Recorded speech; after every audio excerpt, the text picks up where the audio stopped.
What's going on, Wrestling Chew Believers? It's a great day in Sydney.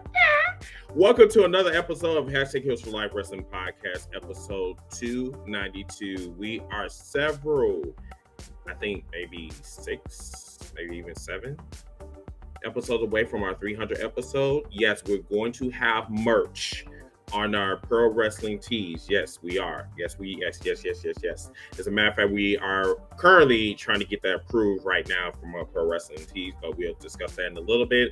But tonight we have a special guest. We have Adrian from our TikTok. He's one of our good friends, contributors, and all the good shit. Also, the returning light skin and gouging. He's with us tonight.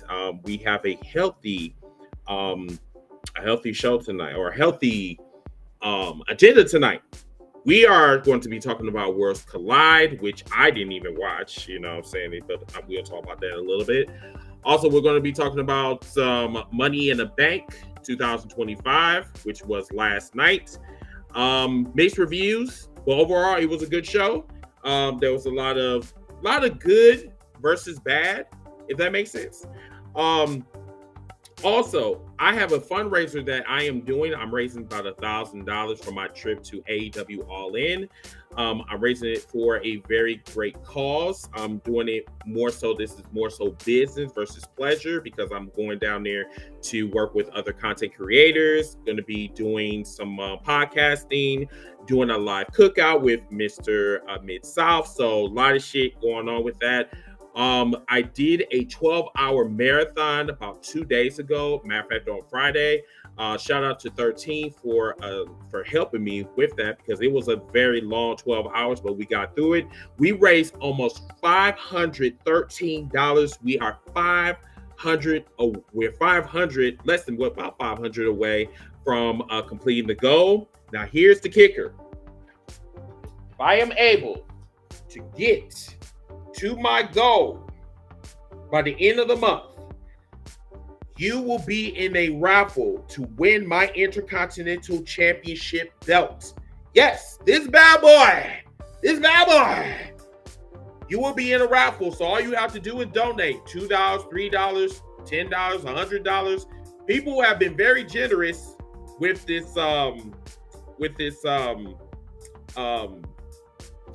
fundraiser. I can't even get it out. But yes, if once you donate, you will be in a raffle for this. So there's already 10 people that's in the, no, matter of fact, about 13 people that's already in the raffle. So if you have not donated, please donate today. As a matter of fact, my Cash App will be down below. If you have any questions or anything, just ask, DM me, or whatever, any way that you can get in touch with me. And if you want to donate, my information will be down below. So I have a Cash App, and I also have a PayPal as well. So we'll talk about that later in the show.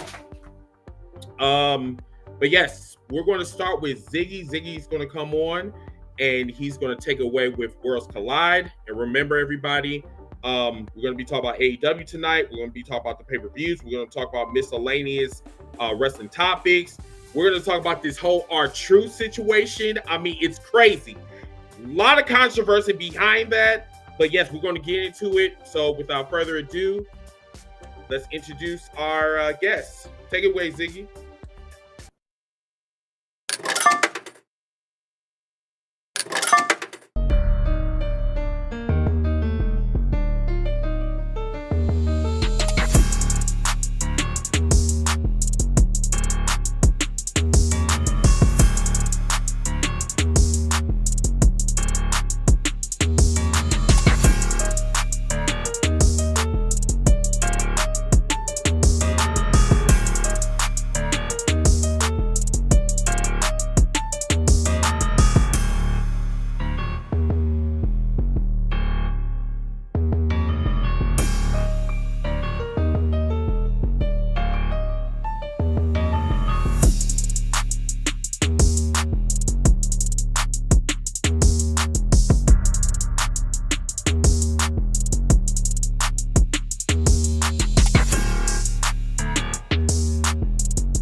Yo, what's going on, Chris?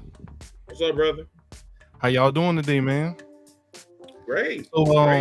I hear Glad you to said we got some guests today, Chris. You think it's a good time to bring them on in? bring them on in. All right, first up, we got Mr. Deidrin. How you doing, bro? I am doing well. Did anything happen in wrestling this weekend? Just joking. No, Something like that. I know. I'm something like that. No, I'm doing well, man. Let's I'm start doing with well. you. Let's plug you because you know what I'm Plugging saying. you, bro. You got some shit. Tell us what's up. Thank you. I am the host of City of Wrestling. You can follow City of Wrestling on Facebook, Twitter, Instagram. I'm forgetting one more. Threads. There you go. City of Wrestling is basically for wrestling fans who don't have time to watch wrestling or haven't watched in a long time. Follow me. Follow the Instagram story. You're going to be up to date with the latest happenings in the world of professional wrestling, as well as reputable content creators. Not every content creator, but content creators that are providing quality and being informative with their content. So that is what the City of Wrestling is from Chi-Town, Chicago. But man, thank you guys for having me, man. I really appreciate it. No, we're Definitely not done. appreciate it. We're not done with you yet. So, this is a little icebreaker. So, tell us, how did you get into professional wrestling? What is your age? Are you married? Do you have baby mamas? And no, I'm just playing. What the? But anyway, What the hell is this? No, I'm just playing. No, I'm but joking. But no, seriously, how did you get into professional wrestling? How long? What drove you to be a podcaster? Actually, you can blame my dad for this. So when I was 2 years old, he was babysitting me, and he had me in front of the TV. Now looking back, unfortunately, the first match I saw was the Iron Sheik and Terry from Tampa when he won the title and everything. And then not too long after that, had me in front of the TV, and I'm watching these two big jacked guys with mohawks and face paint on with a blonde-haired manager called the Road Warriors. And ever since then, I've been hooked. I shouldn't say hooked, but just, enjoying the world of professional wrestling, watching everything from AWA, NWA. Oh man, I know I'm missing a few other ones. Memphis, World Class Championship Wrestling on ESPN, and throughout the years, just enjoying the sport of professional wrestling. What got me into podcasting, pro wrestling, it actually started when I joined the Illinois Center for Broadcasting, now the Illinois Media School. One of the graduate assistants, God rest his soul, good buddy of mine, Kevin Gray, he introduced me. He's like, hey, you should do a wrestling podcast. And I'm like, I don't know. I want to do one, but not yet. Let me learn the psychology and just the mechanics of the broadcasting industry and everything. Did my first wrestling podcast going Broadway on Logic Radio. Shout out to my guy, DJ Epidemic, Elliot Baez. Did that for a little bit, but then once it got to 2020, the pandemic happened, and I was sitting at home, and I'm like, man, I don't know what to do. Stop driving Lyft. I'm like, man, what should I do? I'm like, you know what? Let me start reviewing pro wrestling. So I started doing that, and my good buddy, Don Julio, he was doing a wrestling podcast, Wrestling Talk. And he's like, man, I need you to come on, add, what you know and everything. Did that, and then he was unable to continue doing the podcast. I'm like, you know what, man, I'm gonna do my own. And that's when I started originally the House of Wrestling, but I changed the name to City of Wrestling and everything. And the rest has been history. It's been fun. It's been really fun. Now, what are your pet peeves when it comes to like podcasting? The landscape of professional wrestling. Is there, because you're not that negative. Like I never really took you as a negative podcast. It's more so you're more factual more than anything. So can you tell us, like, what are some of your pet peeves in professional wrestling? I think one of my pet peeves is the copy and paste of trying to duplicate what another podcaster's doing and not trying to do something different. And Okay. what's the word? Amplify what you're good at and what you're gifted at and what you're passionate about. I think there's too many, we use this term grifting. It's like, oh, if that worked for them, oh, I should copy it. And for me, that's why what I mentioned about the city of wrestling, not too many people are doing it. I think I'm actually the only one that's doing this. Like, okay, this is for people who haven't watched wrestling in a long time or don't have time to watch. Like, hey, here, watch this, watch that. Hey, if you like New Japan, hey, watch this, watch that. And, if there's content creators that I network with that watch specifically like Gaijin, he loves, Stardom. Hey, follow him. He's really good at this and just directing and everything. Not a lot of people do that because it's more ego and me. That's another pet peeve of mine. Just the me. No, I need to prove my stuff. And for me, I'm like, what would you rather watch? The podcast that only has their people or the podcast that has everybody? So that's one of my basically believe in community, basically. Yeah, it's that, and I mean, looking at the dynamics of pro wrestling, you need a team to tell a story. That's true. So you can't tell the story of pro wrestling fandom if it's one person. You're a fan. Fandom is plural. You need different perspectives and everything, and from different cities and experiences and stuff like that. So that's one of my big pet peeves is just the grifting, the copying, the pasting. Talking about the same topic that everybody else has talked about, and stuff like that. Like, okay, how many times are you going to talk about Cody Rhodes in AEW? How many times are you going to talk about CM Punk in AEW? How many times are you going to talk about I don't like the Young Bucks? Gee, that's original. Talk about something. I mentioned this on your TikTok. Talk about Vince McMahon Sr., how he worked with the territories. That's, for me, I still talk about that, and I bring that up because it's so intriguing. It's such an important part of pro wrestling history that if you search Vince McMahon Sr., there's barely any content on that man. Barely any. That's wild work, bro. Definitely appreciate you, man. But there is more. We have more panelists to introduce to y'all this afternoon or this evening. We have light skin Gaijin. What's up, bro? Technically, he's not a guest. He's not a guest. I mean, he's fam at this point. Yeah, he's fam. Okay. He's fam.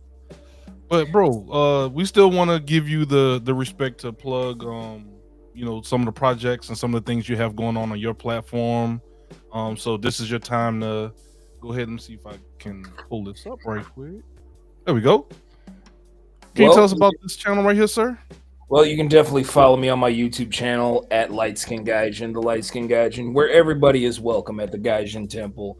I do, reviews on anything that's going on within wrestling. I try to talk about all wrestling, not just the things that I like. And I also have another series called Gaijin Ranks where I rank certain specific things within the world of wrestling. My last video was ranking my top 10 WWE champions of all time. And I am currently working on a project now where I give you my top 20 Joshi finishers, the current Joshi finishers that are being used right now. And that will be hopefully coming out this week, either this Thursday or this Friday. Otherwise, you can follow me at Lightskin Gaijin on Twitter, or not Twitter. Twitter's something different, but you can follow me on Instagram as well as TikTok. My Twitter is LSG_D Ramon. Cool. All right. So, how do y'all want to start this? Do y'all want to start with Worlds Collide? And last but not least, we have the Enforcer. What's good, nigga? Oh, he did it. No, he did it. No, go ahead. No. We had guests. Yeah. I understand. We had guests. What I do wrong? Let's go. I can't bring in my Yep, he's your guest. Okay, all right. What the fuck? All right, I'm family. I didn't say yes now. Hold on now. I'll say I'm He's a part of the All right, intro. so right. a lot of things has transpired over this weekend. I know it was a kind of a slow news week in the in the world of wrestling. But over the weekend, really over the past week, we kind of went through a series of events, and let's go ahead and get everything kind of switched over. But if we go into Money in the Bank first, Naomi wins her Money in the Bank ladder match. Shout out to Naomi. Some people, are pretty excited about this. I'm pretty happy for Naomi. What do you guys think about this? Any comments on Naomi winning the Money in the Bank match? Also, those in the comments, please give us your comments on this. Period. For me, for her to make history as the first African American female to win the Money in the Bank, that's huge. Naomi is literally the hottest heel female in WWE right now. So she's been on fire. I kind of say that she's going to be champion in 2025 on the cookout. So I'm glad part of my dream came true. Now they just have to follow through. So congratulations to Miss Caution tonight. Well deserved. After all the stuff she's been through, from the walkout to have to show that she's actually a star. She knows what she's doing in another company. To come back almost right back in the same position that she left. And she had to show them, listen, I could do a character here. My work speaks for itself. And took a risk at doing this character. Paid off. You actually made someone who's green as pigeon shit look good at a WrestleMania. Damn it, reward that woman. Reward that woman. And one more thing about the post game. I don't watch the post, but I saw the clip where Big E gave her flowers. She damn near broke character. Damn near broke character because she was crying. It meant a lot. So, well deserved. I enjoyed the moment, but this is WWE, so let's see what's next. Hope they do it right. And let's go, Naomi. It's your time. Cool. I'm gonna say it like this. There has been no other compelling character in this build up to the Money in the Bank more than Naomi. Naomi definitely deserved to win Money in the Bank this year. So therefore, she deserved to be the one to carry the briefcase. Now, how they're going to carry this out and carry out her cash in, that's up to creative now to do. And I'm sorry, I've been losing a lot of faith in WWE when it comes to their creative as of late. But we will see what happens. But again, congratulations. Like you said, Chris, the first African-American woman to win Money in the Bank, meaning that this is now the second person of color to win Money in the Bank.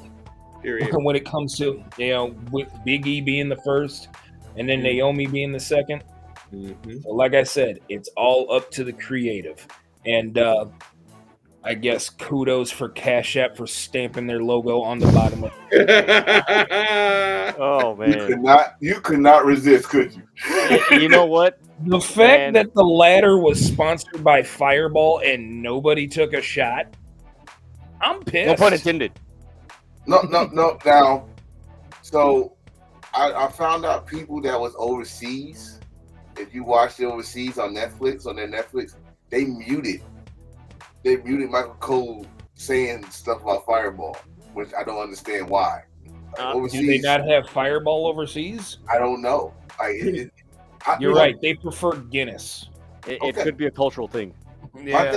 My thing about the sponsors, I'm gonna let you go, D, is they were sponsored the fuck out last night. Like 7-Eleven on the turnbuckles, Slim Jim tables and Slim Jim on the corner, Cash App in the ring.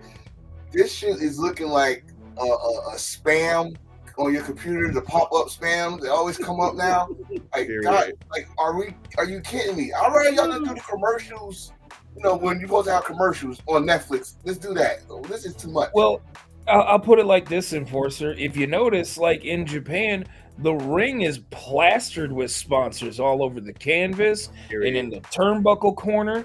But again, that is a completely different culture because Japanese promotions depend on those sponsorships to keep things flowing. What does WWE need with all these sponsors? They print money.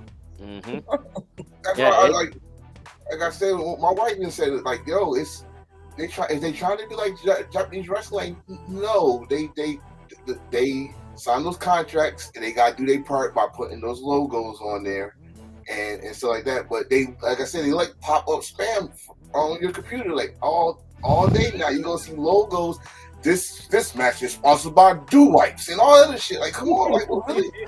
Like, what are we doing? Let's get Deidre in here. What's your thoughts on this, bro? I liked it. She was one of my she was my go-to, like, right away. I'm like, no, she's winning, and everything. I predicted her winning. I like her winning because of the way her character is now. There's some depth. There's some things that you can play off of as far as the way she's, the whole Jade Bianca storyline. Like, she's a very cunning and calculated character, and this Money in the Bank briefcase has that history behind it with the wrestlers being very calculated and cunning. So I'm really interested to see how they pull this off. Of course, we know it's going to happen, but how they execute it is very vital because, especially with their creative now, it's very, the general consensus is their creative is very lackluster, lackadaisical, tedious, and like methodical. So this is something that they could really utilize to like really re-energize the creative. Like, oh, okay, this is pretty interesting. Also, to address the advertisements on my TikTok live, we counted there was 13 advertisements. 13. 13 advertisements. That's crazy. With more to come. With more to come. Just remember, when you see Wingstops, keep an eye on the ring. Hey, don't be surprised if there's sponsorship on the titles. Man, don't say that. God, that's they got the and two your names. brand new Fireball champion. Hey, they got the name.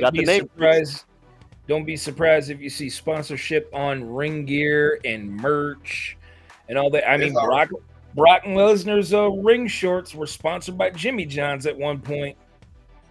It was very true. There's a lot of pictures going on, like, those AI pictures with people with Liv Morgan got McDonald's. So it might the come new true. Intercontinental Champion, sponsored by chicken strips from McDonald's. Hey, watch, a wrestler gets injured in the eye. A wrestler gets injured in the eye, and he's sponsored by America's Best. And let's get to some of these comments before we go to our next slide here. Shout out to Willis. Willis says WWE is looking like the new Avengers suits from Thunderbolts. If you know, you know. Yeah.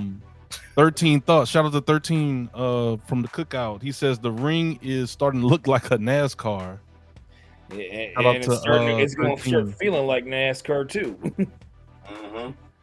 Shout out to Dan over on Facebook. Says we're gonna have a sponsorship title. And then we'll get one more comment before we go to the next one. Shout out to Ginger. She says, "Let me be real, sis ate and left no crumbs." Yeah, right. Hey. All right, so we're gonna go on to our next slide, and we're gonna go to the men's Money in the Bank match. Seth Rollins wins the men's Money in the Bank match due to a little bit of help from I don't think the group has a name yet. The Visionaries, I guess, or whatever. Seth Riders. The Bronze. What'd you say, Deidre? The Seth Riders. The Seth Riders. The Seth Riders. The paper towels. Wow. And Dude, I was Jacob calling them the Men in Fatu, Black. the Men in Black. Hey, No, there's nothing black about them. Good gear. That's about it. They like to That's walk what I'm saying. They're the men in black. They ain't black, but they're funeral in service. They call funeral service too. All they do is wear black suits. black. That's Mhm. hilarious. But yeah, this was a jam-packed match. We saw Jacob Fatu finally turning on Solo. Mhm. He says he does not love Solo anymore. He hates him. So Seth Rollins is now completed, I guess, the next step of his vision and getting the Money in the Bank. And hopefully see what kind of belt he goes for in the future. So guys, starting with Chris, what are your thoughts on this, sir? Oh my goodness. I am You know, we keep talking about making new stars, right? And it's like every year, it's like they keep disappointing me. And then when they do make a star, they're not even consistent with the shit. I don't understand. Like, I get the whole point about Seth Rollins going after power, so of course you're gonna need the money in the bank. But then also, he could have been King of the Ring. That's something that he's never done. Never been King of the Ring. So he could have did that. They could have used the money in the bank and gave it to LA Knight. There was various ways that they could have did this. But instead, it's just like, hey, we're just going to go to the person that we depend on the most. We're going to go to the workhorse. We're going to go to the one where we don't know if he's a face or a heel. Even the fucking crowd doesn't even know. You're a heel and yet you're clapping babies. You're clapping seal. You're going around and doing this, and then I'm still trying to figure out what the fuck are you doing. So they could have gave it to LA Knight. Like, obviously, they call him a megastar. You can be a megastar of Slim Jim and then sit up here and still say, "Hey, I'm the megastar and I have not did shit at all." And it's really to the point it's bothering me now. And Braun Breaker is literally in the back of the bus right now. He is literally the Batista. He's gonna have an amazing run. It's just it's gonna take a while. Yeah. That's how I feel. Yeah. Appreciate it. Light skin, what you got, sir? What you think? I think we all knew where eventually this was going. Like, you know, it's like Chris said, they keep talking about, oh, this is the star-making company. Whenever WWE signs a new talent, what is the general consensus amongst the wrestling community? Oh, they're going to get treated like a star. They're stars now, especially if they come from a company that they all dislike. Cough, AEW. Right. But when we're sitting here and we're expecting, okay, here comes the come up of the next big star, they go directly left instead of going in the right way. And this is another situation where it completely goes left. Like, we get it. Seth Rollins is hot right now. But if you want to make a big star, the big star would be to either give it to LA Knight, or better yet, put Carmelo Hayes in the match and let him win it, because he was supposed to be the big number one draft pick that was supposed to have everybody's eyes on him. And the only thing that we have eyes on him is that gaudy necklace that The Miz gave him. So, like you mentioned, Chris, Seth could have went on and won King of the Ring. He's already won Money in the Bank. What are you going to do? Give him Money in the Bank? Because all I see him doing is cashing in tomorrow night after Gunther beats the brakes off of Jay for about a good 25 minutes with about 15 minutes of ad breaks. So as far as I'm concerned, sorry for spoiling Raw tomorrow. I mean, they don't call me Nardo Damas for nothing. However, I still feel that CM Punk is going to rear his ugly head, because remind you, he wasn't there on Sunday. More than likely, he'll be there on Monday. So that's what I'm thinking. I don't think he's going to cash it in tomorrow. If he does, it's going to be a failed attempt. Deidre, what's your thoughts on Seth Rollins and or the Money in the Bank match? If you don't want to talk about Seth, your thoughts on the match as a whole. He was my pick. Gaija knows. I'm like, he's winning. Ain't nobody else winning that damn Money in the Bank. Him going into the Money in the Bank. Basically, if you look at it, he was the male version of Naomi going into the Money in the Bank briefcase. So it's like, okay, he's the logical choice, because if you see how everything's unfolding, guys, you took my damn tape, man. Like I do see him cashing in on Monday, Andre Uso, and actually, I know people think Punk is going to stop him. I wouldn't be surprised if Sami Zayn turns heel and joins Seth Rollins. That little wrinkle. Because think about it. Sammy has this history of turning heel and face, and him and Kevin Owens just turn like the damn Big Show. But No, I like this Money in the Bank match. It was fun. I think it went a little bit overkill once we got Jacob and who was it? Jacob and I forgot who else was there. Jeff Cobb. Jeff Cobb. Yeah, once they got there, like that spot, like it was like too, like okay, this is kind of too much. Like okay, like where is this going? Like okay, you're doing too much to get to a simple destination. And once Seth went, I was like, okay, that makes sense. It's like, all right, we get this and everything. I'm actually more interested to see what they're going to do with the people who didn't win the Money in the Bank. Even in the women's division, it's like, or the match, it's like, you kind of know. But with the men, I'm really interested with that and where they go with LA Knight, Andrade, Penta. Who else was in that damn goofy match? Those guys, I'm really interested to see what they do, especially LA Knight, because ever since The Rock came back last year, they just stopped using him. Like he was getting momentum, and then they just stopped him. So I'm really interested to see what they do with him. But yeah, I enjoyed the match. It was fun, and I'm glad Seth Rollins won because he is one of my favorite wrestlers, and I look forward to him disappointing a lot of yeeters out there. And seeing their face, kind of like you guys remember when the Miz cashed in and you had that girl that was just like you're gonna get. I mean, I wasn't that pissed off. I mean, shit, I was just. But that was hilarious. Like that was funny. I'm like, you do know it's not real, right? But yeah, I anticipate that happening tomorrow on Monday Night Raw. Okay, cool. Enforcer? Fuck them kids. Bro. Yeah, the Money in the Bank was different for the men than the women. It's like you pretty much pull the trigger on two stories in one match. Solo, probably, they teased on Friday Night SmackDown when he overheard what when Jacob heard what Solo said. That's how we kind of knew it was gonna happen at that point. And then with Seth, with this new regime, this new Messiah 2.0 thing going on, he was a clear choice. Like with the women, they were showcasing the new girls. They were showcasing the Roxannes, the Julias, the Stephanie. Like, all right, these who we gonna try to put them in the mix. Over here, you got Andrade, which y'all just put them in just for spots.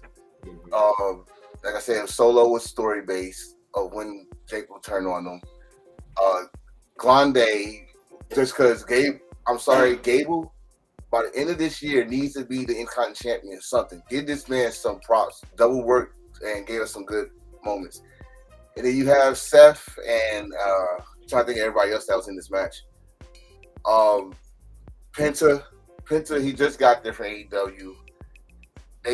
He still got to learn the WWE way. He's a little fast. That spot that happened for the Triple Threat match where he damn near killed Chad Gable. He still got to slow down a little bit. So it pretty much was set for Seth to win this. Now, I think Chris said it. I think everybody said it in their TikToks or whatever. He's going to try to cash in tomorrow. It's no doubt about it. Gunther is going to destroy Jay. Unfortunate. But I don't know why everybody thought he's going to have a long run with this belt. But Gunther's going to destroy it. Now, if Gunther going to win or lose, Seth is still going to try to cash it in. The question is it going to be CM Punk or is it going to be Roman Reigns that's going to ruin this? And now that D put this in my head, I'm going to keep my eye on Sami Zayn. Because Sami Zayn is the guy you could really just talk into things, but he got his thing. He got his mind on other things too. Because not to mention, even though they're not using it right, Karrion Kross and him, they got to do something real quick before I lose interest in Karrion Kross. So it's a lot of things going on, but this Money in the Bank, was it the right choice? There was no other choice but Seth to win. That was not gonna believe though. LA Knight time has passed for the Money in the Bank. I'm sorry. Right now, he is the Buffalo Bills of the Money in the Bank. All right. You went there 3 straight on time. You was favored. They probably had you scripted to win one of them, and plans changed. This card was subject to change, LA Knight. and now it's too late. So how many times are we going to have a subject to change when it comes to your megastar? Because at this point, I don't give a fuck about subject to change. Stop calling him a megastar when you know he is not. He's a megastar when it comes to being a Power Ranger villain. Okay, being I don't know. He just reminds me of a shapeshifter. One minute he's Stone Cold, the next minute he's Ivan Ooze, next minute he's The Rock. I don't know what the fuck he is, but it's just they blew another opportunity. And like, when are we going to say, like, bro, are you going to ever push him? Because if not, then put him back in catering or something. He needs another promotion. It's too late, bro. Like those that follow him when he was Eli Drake, you knew what he had back then. Yep. This dude, this is the thing with WWE. Especially when WWE gets guys way too late. It's only certain people that they push, like AJ Styles and maybe somebody else. I ain't gonna name more people, but AJ Styles came to my head. But other than that, you gotta remember, when you get these guys, you pretty much get them while their bodies is wore out after busting their ass somewhere else or in the indies. And then when you got them hot, you don't pull the trigger because you still blood sucking on somebody else that you've been having on top, like a Roman Reigns and John Cena or Seth Rollins. You know what I mean? The same names that you rely on. Yeah. You don't give nobody else a chance. And the opportunity is like for LA Knight is gone. So in my opinion, it's gone because 3 years ago, this dude, you hear LA, that dude was getting popular. Remember, he was a heel. He was a heel. The crowd made him a face, and then y'all didn't do nothing with it. Man, every chance y'all waited too late. Y'all gave him the U.S. title too late. If he wins his Money in the Bank, it's gonna be too late. So it's the comment section. So 13 said, "Wait a minute, Chris. We called Jay the main event before he was even in the singles main events." Yes, I agree with that, and I do not, and I still don't know why. Okay. When did we call him? I thought we called him right hand man. We called him main event once he left.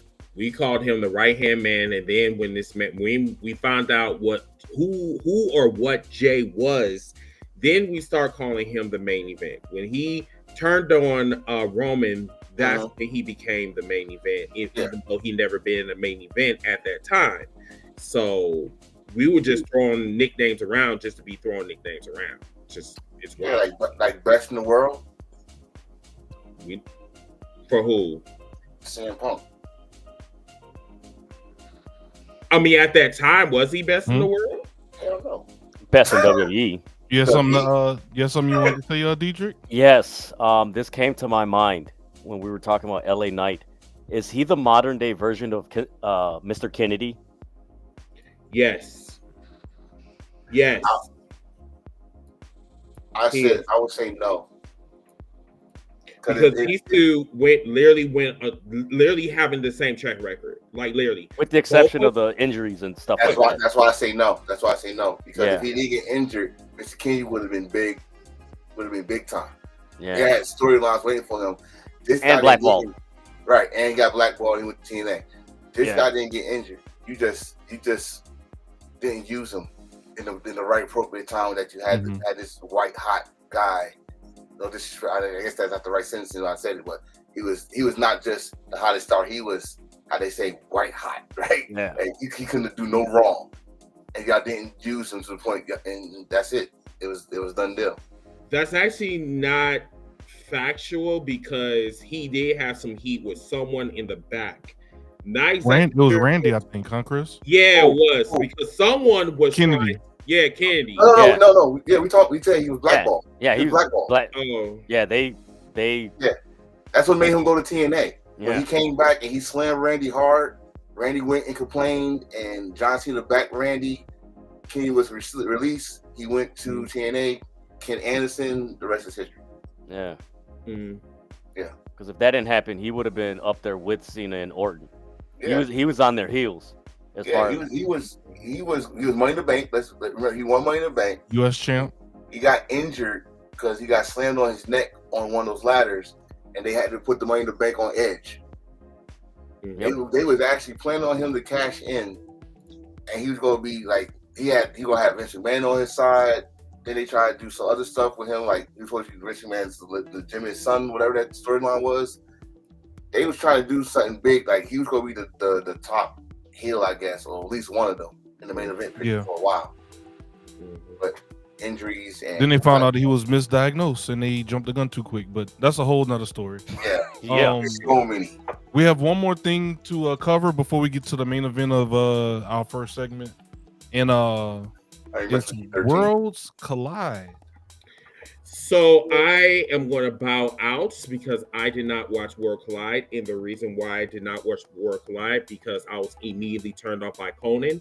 I'm not going to sit here and hear some dick sucker that literally did everything. And no, I'm just being real about this because I don't like Conan. I don't like what he's been doing on social media leading up to this shit. This man was coming in his goddamn pants as soon as WWE came up and scooped up AAA. Now all of a sudden he up there sitting up here talking about, hey, I'm going to get paid because I'm a commentator for WWE now. I'm just like, dude, you disgust the fuck out of me. Just get the fuck off my TV. Then on top of that, listen, I don't know who the fuck Iguana is, and I don't give a fuck who he is.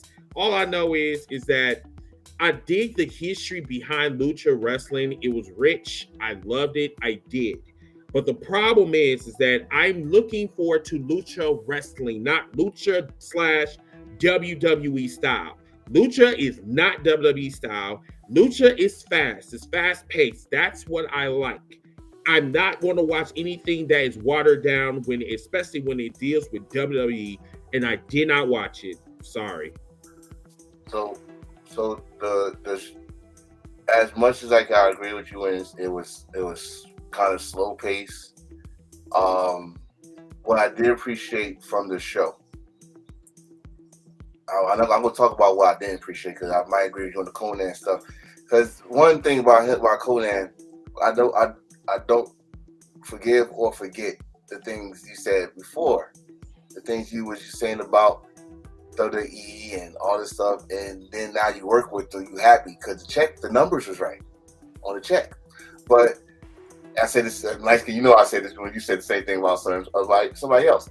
The numbers was right on the check, but the show, what I did appreciate about the production of showing the history of AAA, about Antonio Pena, I think I said his name right, the Godfather of AAA.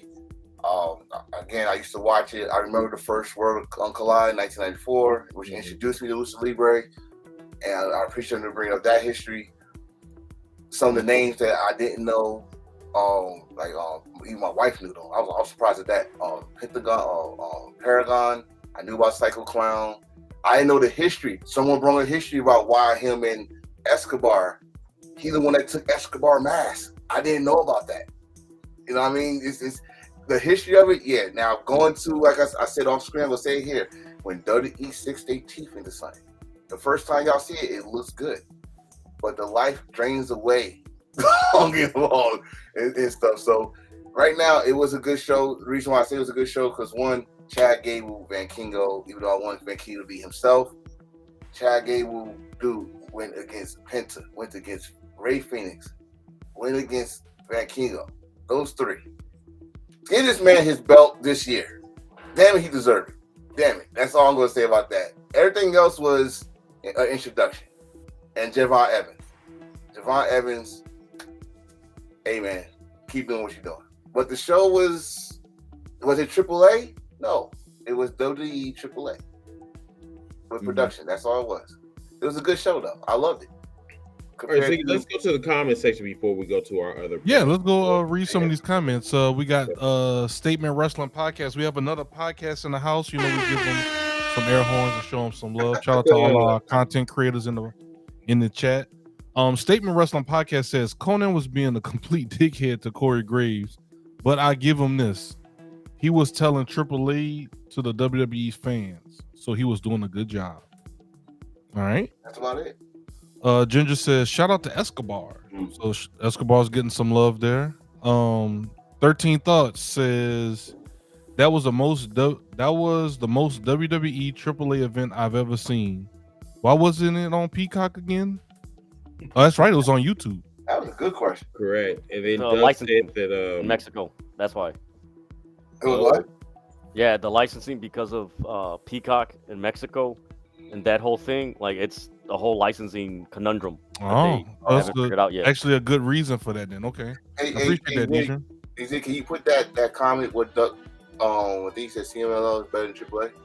All right. And Enforcer wants to read the comment of Duck. Says CMLL is better than AAA. Now, when you say that, bro, everybody got to remember CMLL was the first one. Am I correct? No, The yeah. oldest, 91 years. And then AAA. Y'all know there's rivalries in wrestling, and this is your WWE AEW right here. But the twist is CMLL is pretty much the end all be all in Mexico compared to AAA. AAA was trying to be them, but at the same time trying to be like WWE with the Triple Manias, the glitz, the glamour, you know. I'm just telling you from the little stuff I know about Lucha Libre, because I've still got to learn some other stuff. But CMLL was the guys that used to work, that still work with Japanese wrestling, bringing in excursions and coming in, learning different styles. Then AAA started taking some guys. CMLL used to work with Ring of Honor. You know, everything they do, AAA had to follow. You know what I mean? So, yeah, some of the guys y'all know from CML is probably in the companies you love today. And pretty much that's all I say about that one. So he's right. In my opinion, he's right. Yeah, and this Iguana guy, it looks like they already trying to monetize his character and everything like that. He has shirts, and I guess they're gonna have some stuffed iguanas in the store and everything. So I swear, like WWE, not to cut you off, but I just want to say this. Oh yeah, WWE is not only culture vultures, but they are the colonizers that I just cannot stand. I can't. Please do not ask me why I watched Money in Bank when I said I was not going to watch WWE television. I did mean that. I really did. No. After Money in the Bank, I am intrigued. I am, but I'm not going to watch WWE full time. I'm just not. I'm still going to stand on what I said. It's like they draw me in and then draw me back out. It's crazy. I mean, that's professional wrestling for you, but I don't like when they acquire a company and then just suck the fucking soul out of them until they cannot suck them no more. That's a lot of suction, but you get what I mean, y'all. You want me to correct? You said that you was going to watch Money in the Bank and that would be the last thing you do. No, so I didn't. I said that about WrestleMania. I didn't say that. No. This like I think last week you said I'm gonna watch at the Money Break. I'm not gonna do any content. Your co-host, if they want to talk about WWE, they can. I'm not gonna watch. That's what you said. What I said after Money in the Bank. Yeah. I said that I'm not gonna talk about Raw or I'm not gonna talk about SmackDown. Now it's like, should I sit to the highlights or should I just not watch it all together? Because I'm not gonna lie, I am intrigued with the R-Truth situation, and we'll get into that in a little bit. I don't know anymore. Chris, I'll give you this advice. I don't know anymore. Someone that reviews Raw and everything, all you got to do is follow their social media. Every 5 minutes, you're gonna get a clip. Literally, highlights. You will get a clip. I mean, bro, if it's like this, it's wrestling frustration. If I'm substituting the word from frustration, but it's wrestling frustration. What it is. You have your times where you like, oh my god, y'all, it's draining the life out of me. Then they always pull you back in with something like, I know I can get you. I know I can suck you in here, but then they no. It's like. Yeah. I think a lot of people get what you're saying because your intelligence. You don't mess with that. You don't like people mess with your intelligence. And I don't. And WWE right now creatively is really trying to mess with intelligence. Like we're gonna talk about later. We're gonna bring up what a certain Papa H, Triple K, whatever you want to call them, said. Mhm. That's trying to mess with your intelligence. Mhm. So, Yeah, and I can't wait for that segment because I got a lot to say about I his mean, it's coming up next, Chris. So, I think Enforcer said it the best in our production meeting. It's like, what a difference a week makes.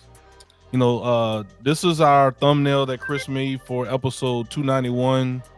R-Truth got released. There was a lot of banter, a lot of uproar, and then the "We Want Truth" chant started ringing in the stadiums on Monday and on Friday. I mean, John Cena even had to kind of pivot during a promo to try to like steer away from the truth chants to try to work around them. Then after that, R-Truth shows up in Money in the Bank and costs John Cena the match against Cody Rhodes and Jey Uso, hitting John Cena with the belt, sparking up a lot of uproar and debate and back and forth. And this was actually kind of cool, but the main topic that everyone is talking about, that I'm sure that Chris, Lightskin, Enforcer, and Mr. Deidre is going to talk about, was the aftermath. Was Triple H said that it wasn't a work, enjoy the show. I'm sorry, it was a work. I'm sorry, enjoy the show. And then R-Truth came back and said, no work, it's not a work. So the question I posed to the panel and to everyone in the audience tonight, and everyone that's going to be watching on the replay, what in the hell is going on, guys? Like, can someone kind of put this together for me? Is this a work? Is it not a work? Is this a good thing for R-Truth? Does R-Truth have the leverage? Did WWE finally listen to the audience like everyone's always saying? What is going on? And whoever wants to start off, we'll go ahead and let you kick it off. So I'm gonna say this. I'm sorry. No, my fault, but I just want to get this out because I said it. Enforcer, I said it earlier this morning, Dedry, and I said it on your live last night towards the tail end of the show. Everything in pro wrestling has a purpose. Now, before you jump up in the comments and say, oh, so it is a work, just listen to where I'm going with this. WWE in the last week has had a ton of negative press since the beginning when they found out that R-Truth's contract was not being renewed. Remember, it said it wasn't being renewed. He wasn't released. His contract wasn't being renewed. Remember that. What else broke about WWE? Well, they were still trying to figure out where they were going to put WrestleMania, because if you remember, they pulled out of New Orleans and they said they're going to find a new home for it. That was announced last night too. They're going back to Vegas. They're doubling down. Sound familiar? Yeah. So there's backlash with that. No pun intended. So there's people upset about that. And now what's come to find out that WWE/TKO, they are $3 billion in debt. So all this negative stuff is surrounding WWE. So what do? You bring back a guy that everybody was upset about to make them forget that they pulled out of New Orleans to take WrestleMania, put it back in Vegas, basically doing the city of New Orleans dirty, doing the independent promotions that plan their wrestling events around WrestleMania week. They did them dirty because remember, they were getting ready to do WrestleMania or WrestleCon, in New Orleans. And now they have to try and figure out a way to go get it to Las Vegas where all the wrestling fans are going to be. Not to mention that, is anybody bringing up the $3 billion in debt that TKO is in? Or the $5 billion that Endeavor as a whole is? Mm-hmm. No.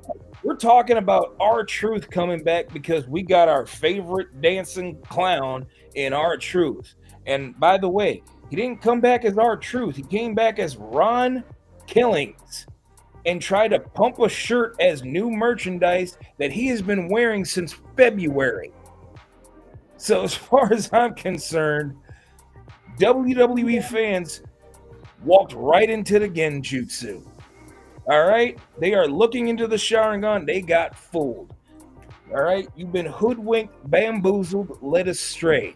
Everything is done for a purpose, and now that purpose is you have been fooled into not talking about what you should be talking about. So I want to add on because like, me and Lightskin was up early in the morning to talk about this on Ladybug. Shout out to Ladybug. Not just that, right? With the shirt you just talked about, that was his personal T-shirt, and WWE got their blood sucking hands on and charging damn near $50 for on their shop, right? The WrestleMania thing. Again, I'm gonna say this again. Like I'm gonna repeat what I said earlier. First, y'all took the rug underneath Minnesota, and then tried to get a consolation prize for SummerSlam. Then you had The Rock come out on national TV in the city of New Orleans on the episode of SmackDown and say, "Hey, had a stupid watch on it, said TikTok, it's time. We're back in New Orleans. Yay! Everybody want to play the Lil Wayne song and all that stuff. The block is hot." Took the rug over them, and now we're going back to Las Vegas. Why are we going back to Las Vegas? Well, TKO is stationed in Las Vegas. Las Vegas seemed like they need some money, and that's how they made money this past WrestleMania. And two, we got to do a redo because a lot of people did not like WrestleMania. We got to make sure they like this WrestleMania at Vegas. We got to redo it. So no one's talking about this because again, damage control. Let's bring back R-Truth. Let's have the internet buzzing. Hashtag R-Truth is back. Well, R-Truth is not back. It's Ron Killings. And if y'all don't know who Ron Killings is, do your research. Ron Killings is a former NWA champion, actually a serious role. And he didn't look like he was happy. That was not a smile. That was not a backflip. That was not a split in the ring. He came in, looked at the camera. The man had black Air Forces on. Universally known, that's not to be messed with. All right. So WWE trying to tell us that was a work. And like I said, I did a video. I said, did we get work? Admit it. Did we get work? And all this stuff. Again, I'll admit I was wrong because I was wrong too. Because maybe not. And then he comes out and says, no, it's not work. His son comes out and says, no, it was not work. But Triple H is trying to bamboozle y'all at television saying, you enjoyed the show? No, you need something to save your ass. Because you don't want to live through this shit that your father-in-law lived through with CM Punk. Because that crowd was going to take over Raw. It's going to take over NXT. It's going to take over SmackDown and whatever show, Evolve. Even the little fans you got involved, they're going to say, we want truth. Even if you do an interview on the streets, a stranger will walk past, hey, Paul, we want truth, and walk away. The local news was talking about this stuff, bro. My local news down here was talking about it. It was big. Wow. But you did some damage control for right now. It's momentarily. Because you will see a banana peel and walk straight to that banana peel and slip.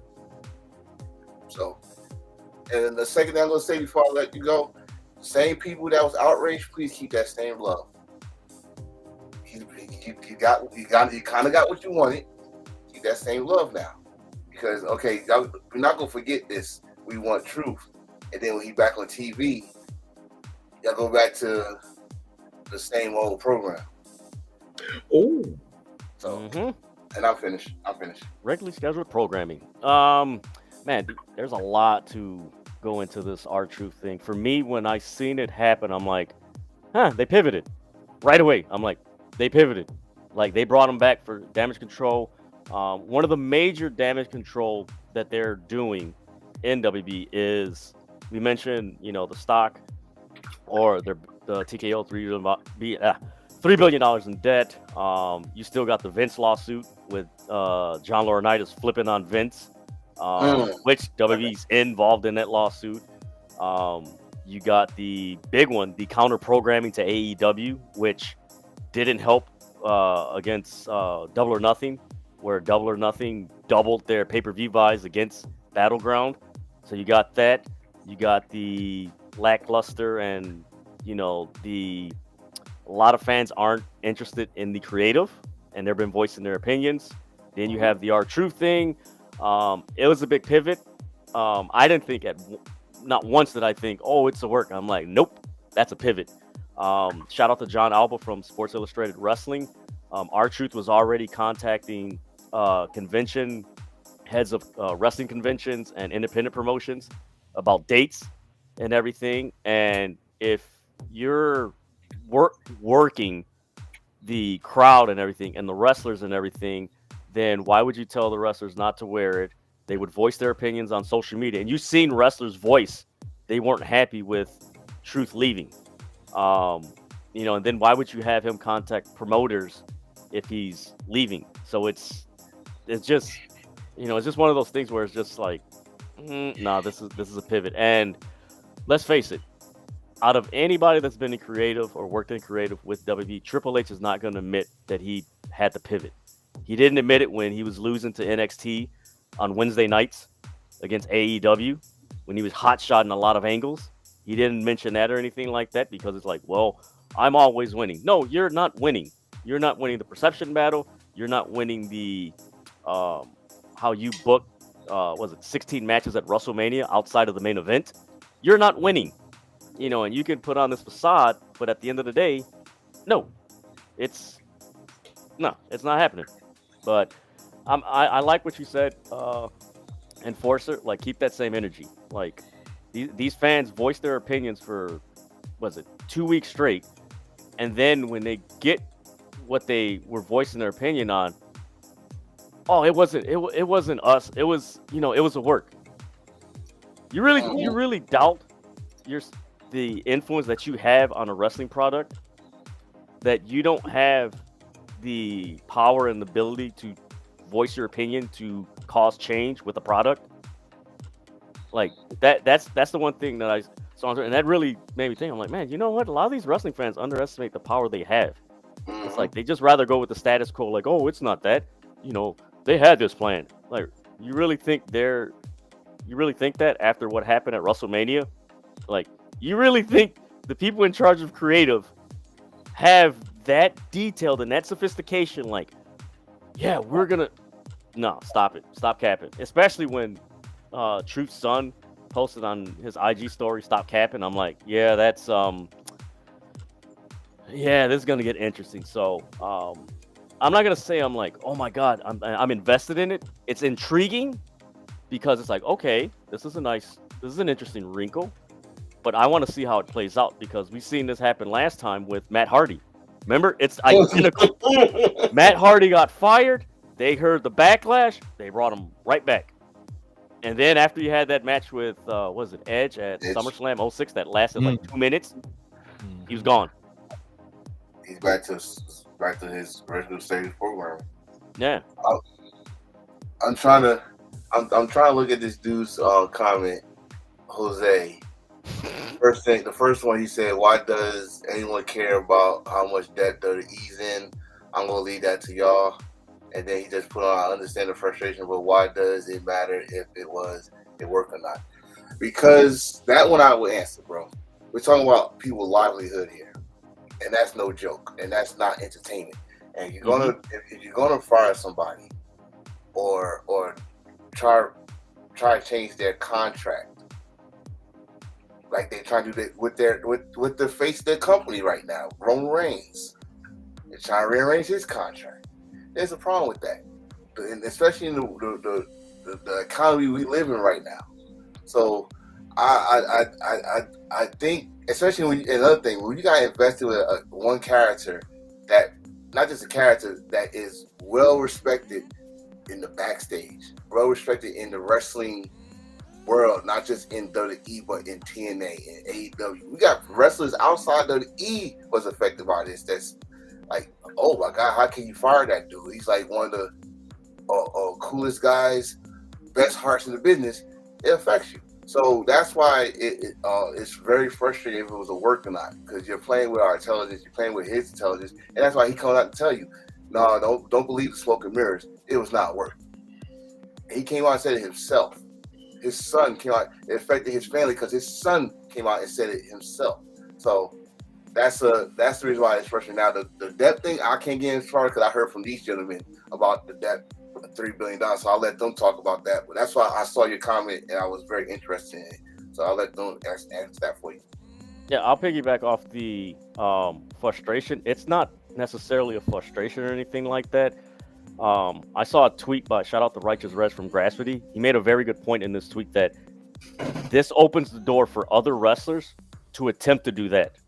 Not saying that R-Truth did this or anything, but they're going to attempt to get the crowd behind them when their contract's up, then try to get they brought me back because the crowd wanted me back and everything. And then now you run the risk of, okay, the fans are like, okay, is this real? Is this not real? And you can do that once in a while in wrestling. And unfortunately, you know this, going back 40 years, you can do that once in a while. But now the way WB is booking their creative, a lot of things become redundant. And it's like, you know what? That's not necessarily something that I'm really interested in. And especially now with everybody, like, we use the saying, read the world.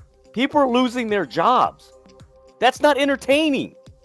It's not entertaining. Oh, wow, this is wrestling, but yeah, it's a nice storyline. They lost their job. That's not entertaining. Like, this is 2025. You know, and if you're watching this, I'm sorry to offend you you're not a kid anymore. This ain't funny anymore. Like, with all the resources that WWE has, with all the video libraries they have of at least 12 promotions historically, you mean to tell me this mediocre grovel storyline of somebody losing their job is the best you can do when you have a room of like 30 writers from Hollywood? Is that the best you can do? Like, come on, man. I'm sorry, man. I have to say this. The stupidity amongst wrestling fans and the anti-intellectualism in wrestling fandom is annoying. Like, you choose to be stupid. And what Triple H literally said, you're stupid and you're going to accept it. And I know you're going to accept it because that's the only thing you like is being insulted. Period.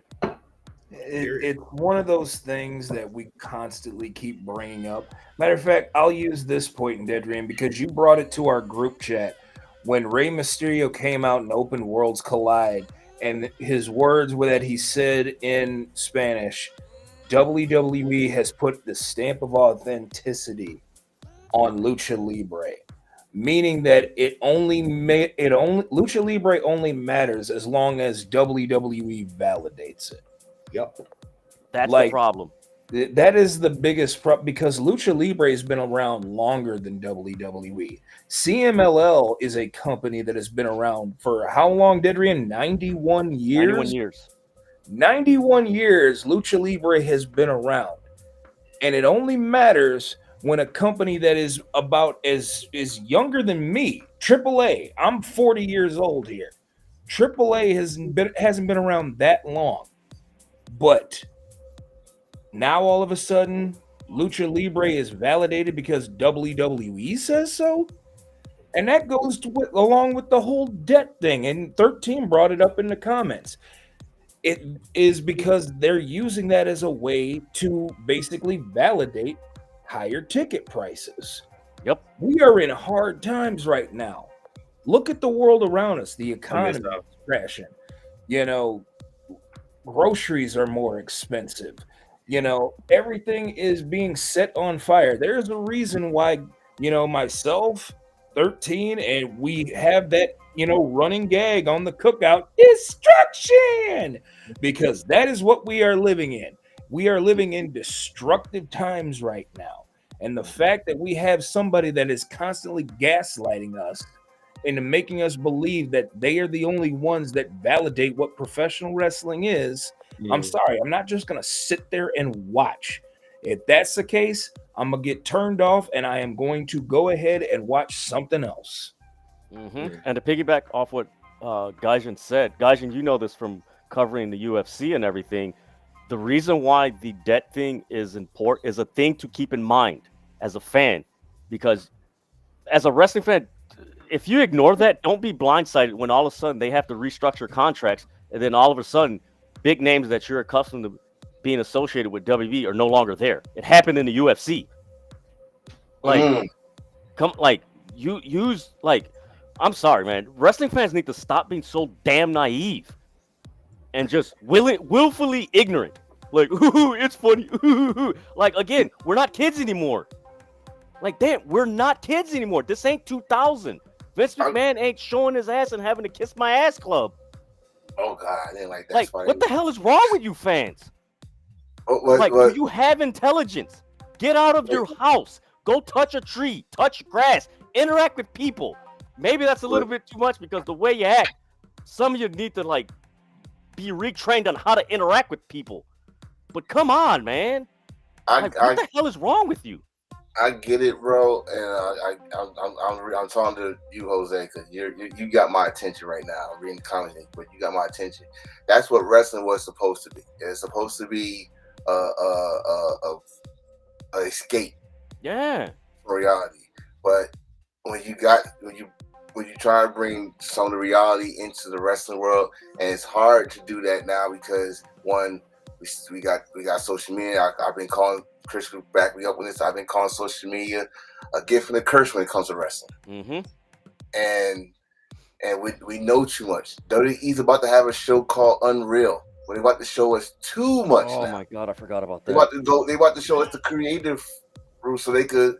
I think, like I said, was it you said? Was it our brother K from Brooklyn that said it? Now you're gonna use that as an excuse. Like, see. This is y'all scapegoat, the Unreal show. You're gonna see how hard our creative guys work to get y'all this stuff and this. But that's what they've been doing now. The world of where we come from, where we're doing now with social media is a gift and a curse. And we know too much.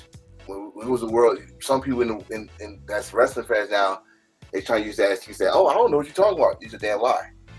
Yeah, hell, you probably know more than me. You know what I mean? You probably know more than all of us in here because you listen to the same people that talk about the same shit every damn day. Yep. And the thing is, with the going back to the debt, the other reason why you need to pay attention to that, there's a reason why they're booking all these shows, not necessarily to just counter AEW, like the whole Great American Bash countering All In. And I mentioned this to Gaijin yesterday, and it was like, holy crap, I didn't even think, right? We were like, I didn't think about that. Technically, that week starts at Monday Night Raw. You got NXT on Tuesday. You got Evolve on Wednesday. You got your NXT talent on TNA. You got SmackDown on Friday. You got Great American Bash on Saturday morning. You got Saturday night's main event. You have Evolution on Sunday. You got Monday Night Raw on Monday. You got NXT on Tuesday. You got Evolve on Wednesday. You got your NXT talent on TNA, and then you got SmackDown. That's 13 straight days of WWE programming. That is ridiculous. That is too much for any type of audience to ingest and everything. That's like the NFL scheduling the damn game every day. Like, after a while, it's like, damn, okay. Let me cut in real quick because I've been sitting patiently for 10 minutes and hearing y'all go back and forth. I'm gonna just straight real about this. Here's the thing. We know what's going on, but we don't give a fuck. Okay? I'm gonna say that again. We know what is going on with WWE, but we do not give a fuck. As a matter of fact, case in point with Mr. Jose Rodriguez's point. He said that he wants to watch wrestling, but he doesn't care about anything else. And I hate to put him out here, though, but he is one of them fans where he cares about his wrestling. He doesn't give a fuck about anything else. But if it does affect him personally or directly about him, that's when he cares. So with those type of fans, no offense to you, Jose, I turn you off completely. Okay? I care about my wrestling, but I care about my representation. That's the problem with fans today. It's all about self-entitlement, right? It's about me. If it doesn't affect me, I don't give a fuck. Okay? The whole thing with Triple H, Triple H is the most racist motherfucker that I've ever seen in my goddamn life. But we sit here and we treat him like Jesus, but the motherfucker is the Antichrist of professional wrestling. Okay? This motherfucker lies more than fucking Trump. Okay? This man literally sat here and told millions and millions of people that this shit was a work. R-Truth fucking son had to come back and debunk that bullshit. And then we sit here and we talk about Tony Khan at the same time, yo.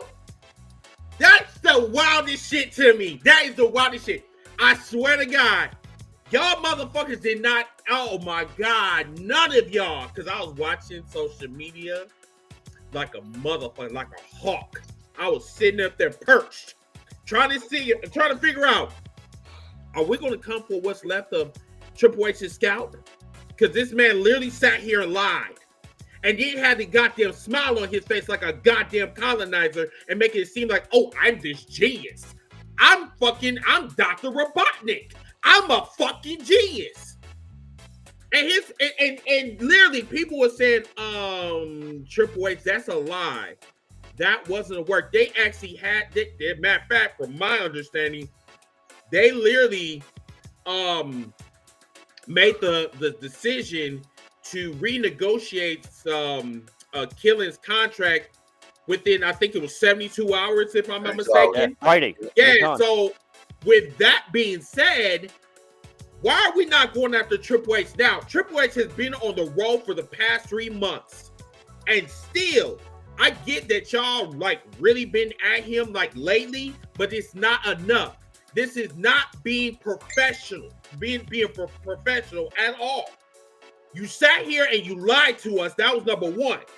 Then you sat up here and lied again about being in New Orleans, and then sit up here and then act like you just got out of bed talking about, hey, we're going back to New Orleans. Excuse me. We're going back to Las Vegas because we fucked up one WrestleMania. Okay, cool. Let's go back to fucking Vegas. So if you fuck up next year, you're going to go back the third year and try to clean that shit up too?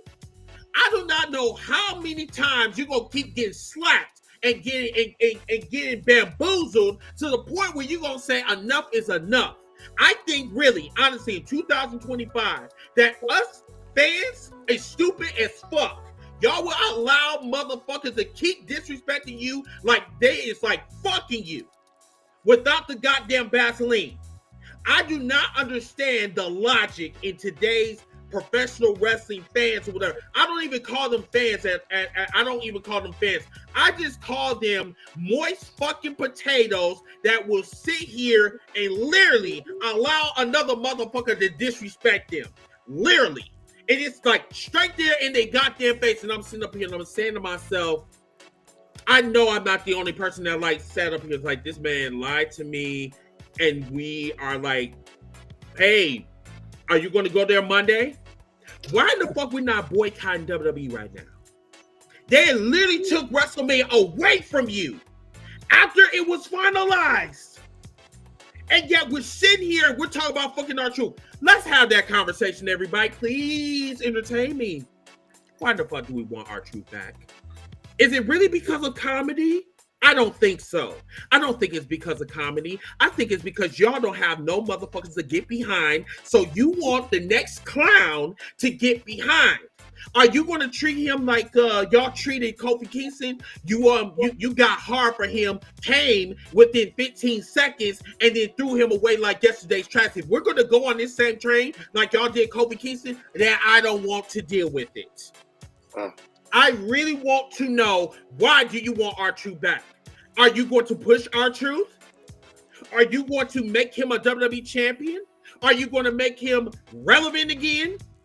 The same shit that we were talking about Mark Henry is the same shit y'all doing with R-Truth. You wait until this man is a fucking fossil, and now all of a sudden you care already?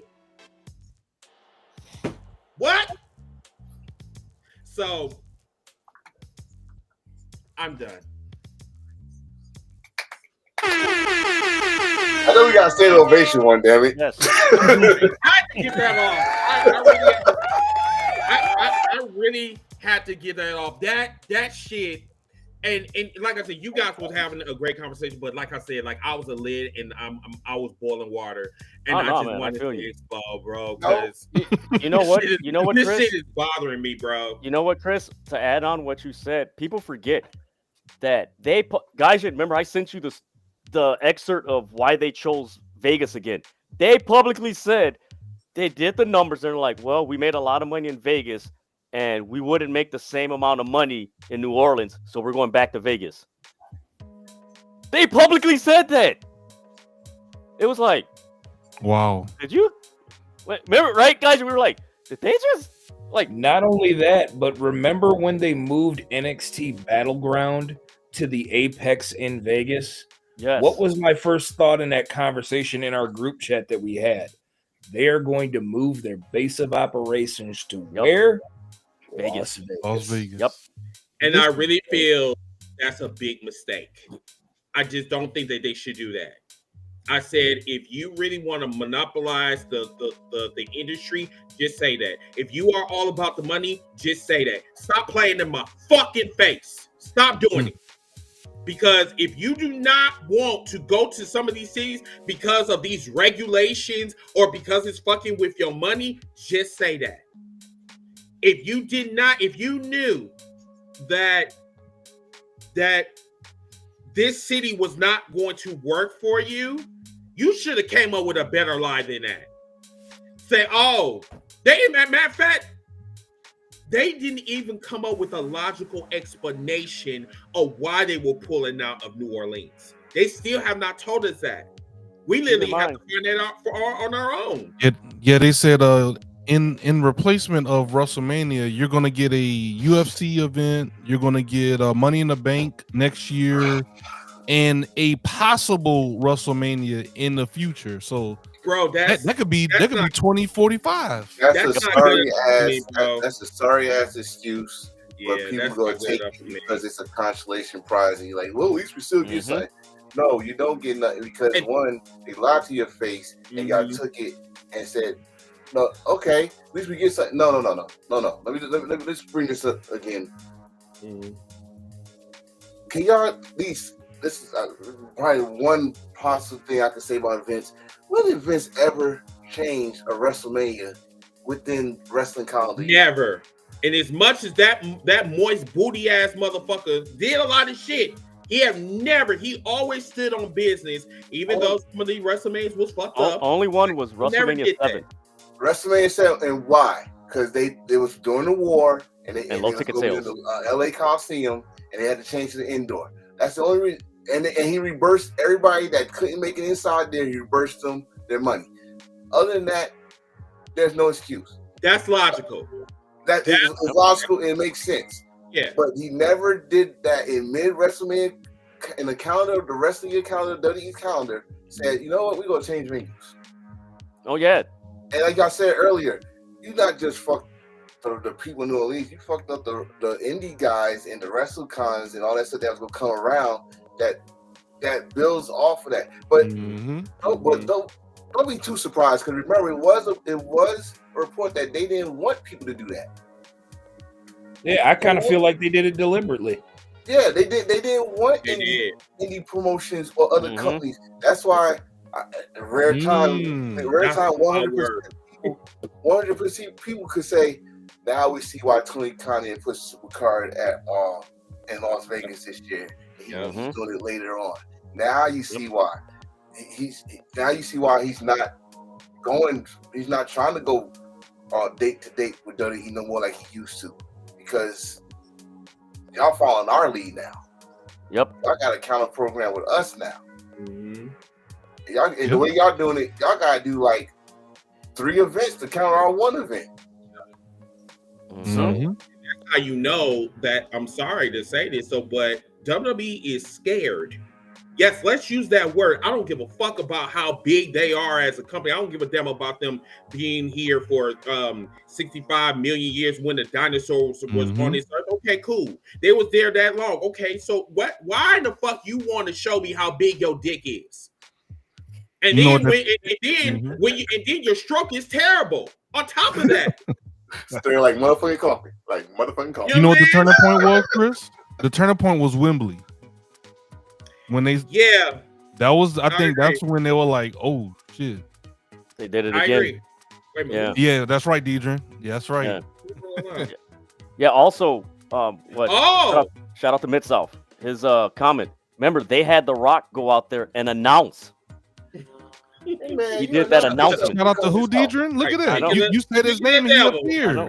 Man, you announce yourself. You wipe your feet when you come in this house. What's wrong with you? Right.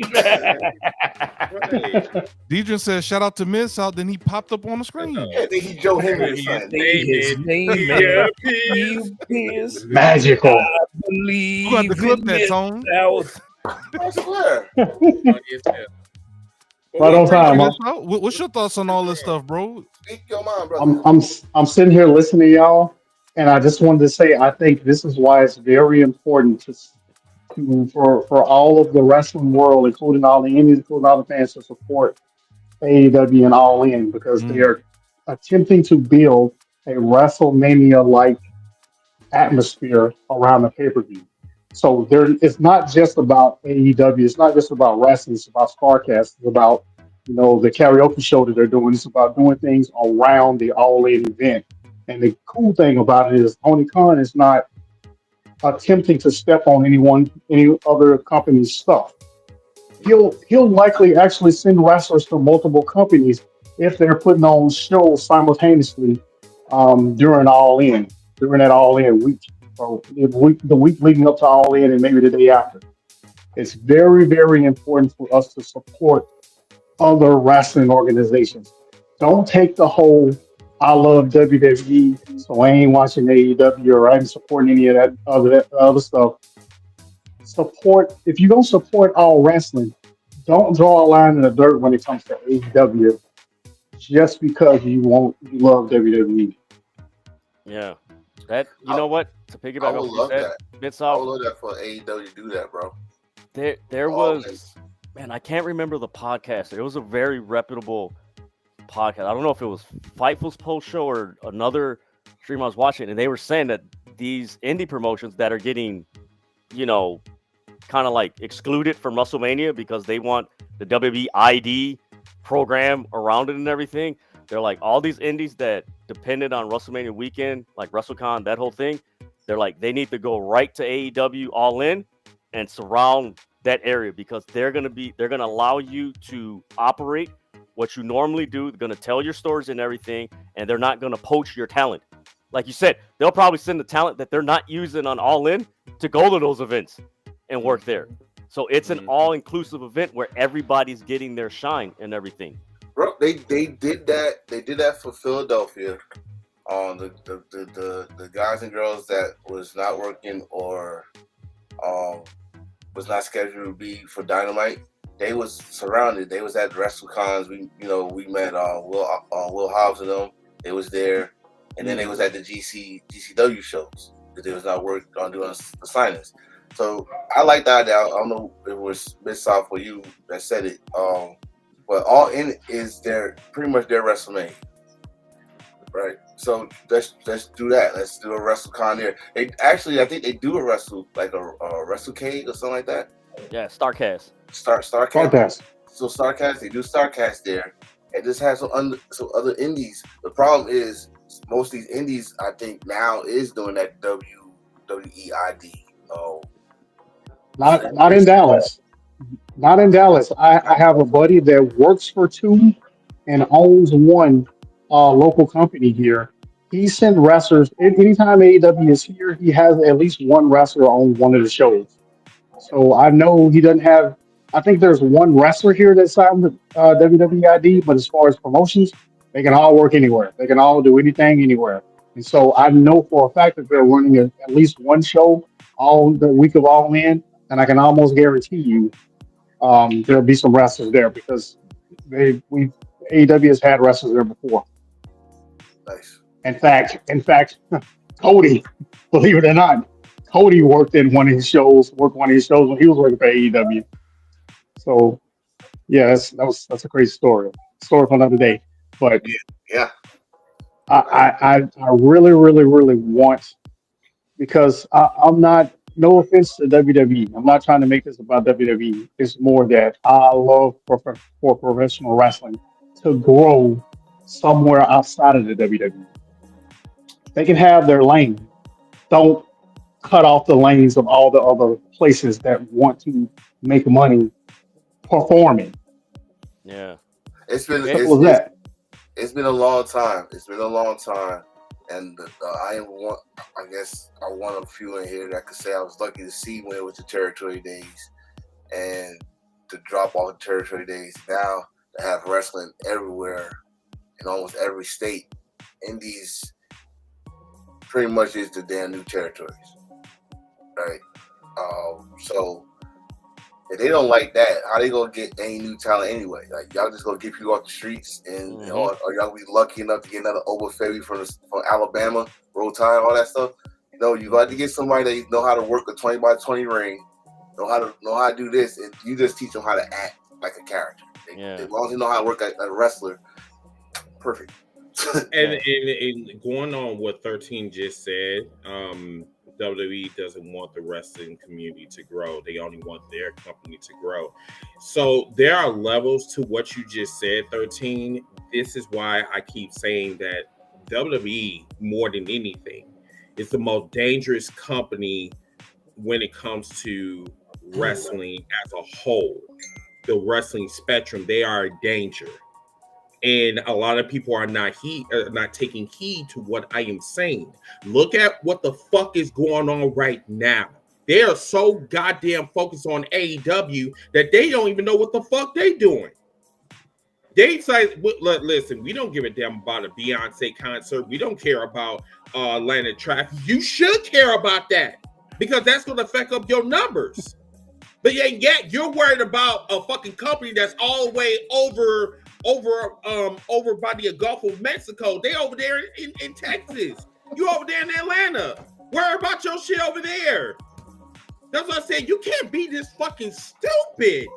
But once again, people in 2025 are probably the most dumbest fucking humans I've ever seen in my goddamn life. But everybody named Mama got a goddamn opinion about shit, but don't have no facts to back up what the fuck they talking about. So question. I think we're about to. All right, say man. Commercial break. Question. When do you think this whole thing started? I know light skin right now. I said we talked about this earlier this morning. When do you think this whole accession of I want this company to grow, I want the rest of the community to grow started? What year? When do you think it started? The idea 2018. 2018? With the Bucks and the Bullet Club and the Elite and the first All In. How about this? It started as soon as they went public. No, as soon as they went public, that's when the tribalism shit started. Yeah. When they went public, the ECW and WWE was gone within months. Yeah, I mean, actually, because when they found out that JR and it really started with JR and Chris Jericho, those two, because them two were pro WWE. So when we found out that they were going to another company, they were starting another company, that's when these motherfuckers got upset. So we want to go over the timeline. I mean, listen, y'all started this shit first. Because y'all never wanted them to actually start another company. You wanted them to stay in WWE. That's what this is all about. They were just like, oh, you're traitors. You're going to go and start. Hold on.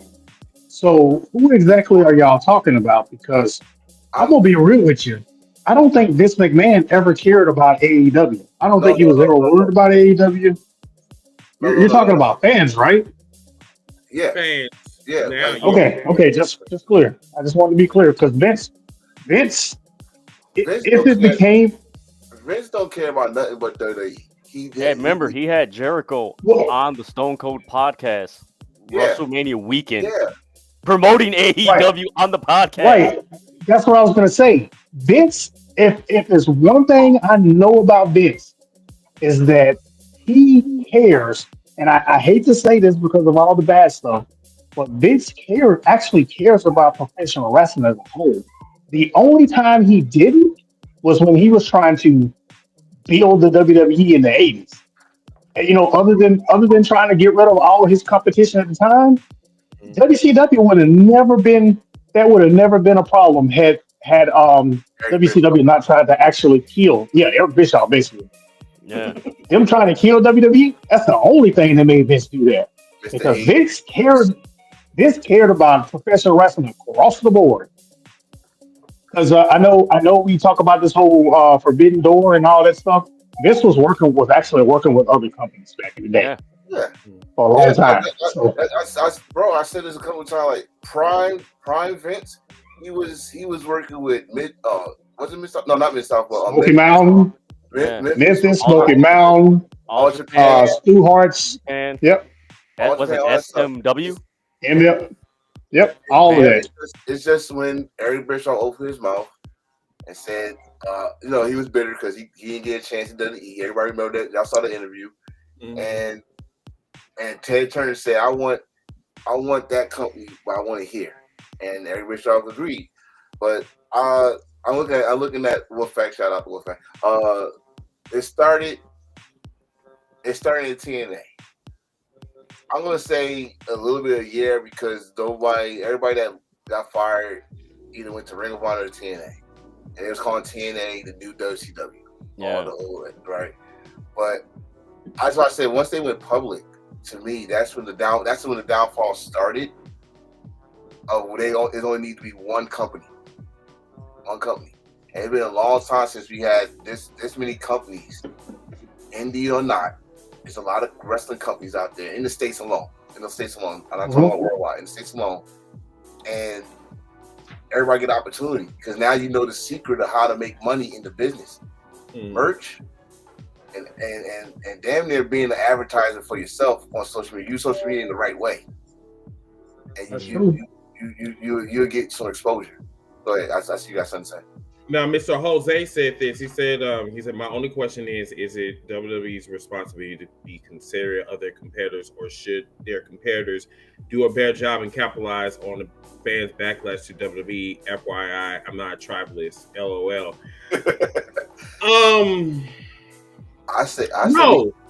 No, it's not WWE's responsibility. We know how dirty WWE is. We do. But then at the same time, you said that you don't have no competition, but then you counter program every fucking 5 minutes. That's the crazy part that I don't get. See, me, I'm a petty bitch. That's what I am. I'm more petty. Yes, I'm petty. I'm petty than Tony Khan. I'm the type of motherfucker where I don't have to say your name. Anything that you do, and once again, in the art of war, don't have me catch you slipping. Because if I catch your ass slipping, I'm going to counter everything that you were supposed to do because you're the number one company in the world, which is, once again, representation, black, white, Hispanic, whatever. You ain't doing that. I'm going to do that on my television. Your ass is selling all of these fucking high-ass ticket prices. I'm going to be like Walmart. You want to be Target? I'm going to be Walmart. That's what I'm going to be. Can I jump in? As soon as you said that, I love you said that. So we know the price tickets about WWE. I'm not gonna keep talking about that. We already know. AEW has made their tickets so affordable. I had the best seats I have ever had in wrestling, and anywhere I go except for indies in my life because of that AEW, right? And when you said petty, I think right now that he's not even worried about WWE, but this is the best time for AEW to be the number one company, bar none. Yeah, marketing. I've said this numerous times. But when I say number one, that I'm saying like, listen, they already getting the great deals, streaming deals that people want to ignore. They getting those. They re-signed with Max, I think not that long ago. Pay-per-view buy rate's doing good. I mean by number one that I don't want you don't need to talk about WWE no more. AEW is doing so good, you don't need to talk about them. All right, they fucking up over there. All right, cool. Over here, my boy. Did you see those? Did you see that swerve on Osprey match? You know what I mean? You know what I'm saying? Talk about that more. You talk about who's going to shop for the baby oil next. Let's talk about the good stuff over here, and talk about the bad stuff over there. Yeah, if you remember, Chris, on your TikTok live, I mentioned that Tony Khan has taken the playbook out of Vince in Correct. 98. How WCW was always mentioning WWF. They were always mentioning Vince, just like, you know what? Gloves are off. Let me focus on creative. Let me build up Stone Cold, The Rock, Triple H, Mankind, Kane, Edge and Christian, the Hardys. He built up, like, people don't realize that's one of the reasons why that era, like, a lot of people like it. Like, we don't understand how many people he built up, like, that nobody knew about, and he built them into stars. And we're seeing that with Tony Khan. He's not. He's like, okay, you guys want to counter program this. I'm going to put on the best show. I'm going to highlight the best wrestlers, whether they're male or female, what have you. Here you go. And who is that? It's like an asthma pump. It's not me. Either that or it's a running sink. Yeah. I'm about to say, I'm like, who the fuck is that? Okay. Okay, Go ahead. But no, he's taking that playbook, and I don't think a lot of fans have noticed that, because it's like, oh, well, Triple H, and it's like, no. Triple H is acting more like Bischoff and Ted Turner did in the 90s. And his interviews and everything resemble that smug, disingenuous, cocky. Hold on 1 second, brother. Hold on. Miss out that shoe. Is it? Yeah. I don't know what it is, but yeah, every time you go mute, it goes away. I don't know. Yeah, that's why I muted mine. It's not me, is it? No, continue. See? Miss Okay. out. So yeah, he's, Triple H, again, very disingenuous, cocky, arrogant, condescending to whatever criticism he has and everything. It's almost like he's trying to cosplay Vince McMahon. Like, bruh, you didn't go through what Vince did to build the WWE. Case in point, the Shane McMahon interview with TMZ, that little 2-minute video, he's like, hey, WWE is the company that I built. Shane McMahon literally worked as the ring crew and then as a referee. Like, he literally worked every phase and everything. And, Triple H, I'm not trying to be a bashing Triple H, but Triple H put himself in this position. You wanted this damn the top dog spot in the WWE with NXT Black and Gold. Here you go. This is the criticism. I was just about to say, I kind of blame I gotta give us a little bit. I don't know what kind of percentage of blame, because NXT Black and Gold was so good. It'd be like, man, he's doing a better job than the main roster. He should be in charge of then straight up. Well, we got our wish, and that's so good, right?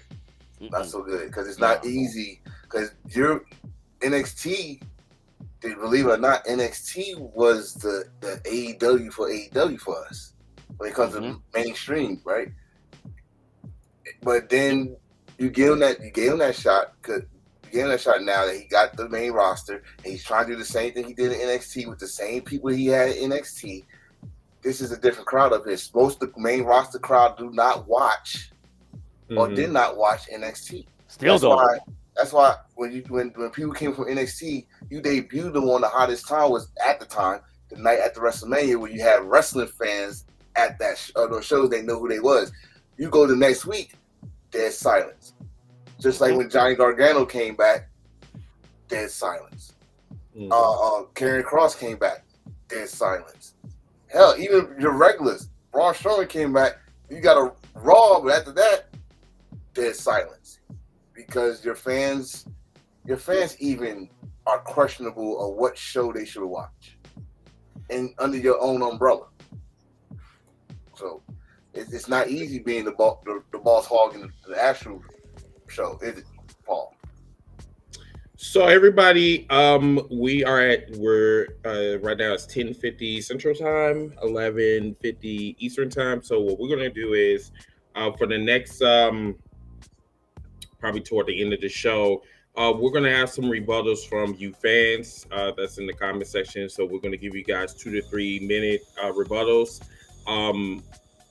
I don't want to, rush anybody, but yeah, we're kind of low on time. So, but yeah, we're gonna give you guys a minute or so you guys can put out your rebuttals, whatever. And anything that we don't finish, we can always finish in the cookout tomorrow. Okay. Ziggy, you can go ahead put out the link, and then whoever doesn't come, we'll wrap up at in 10 minutes.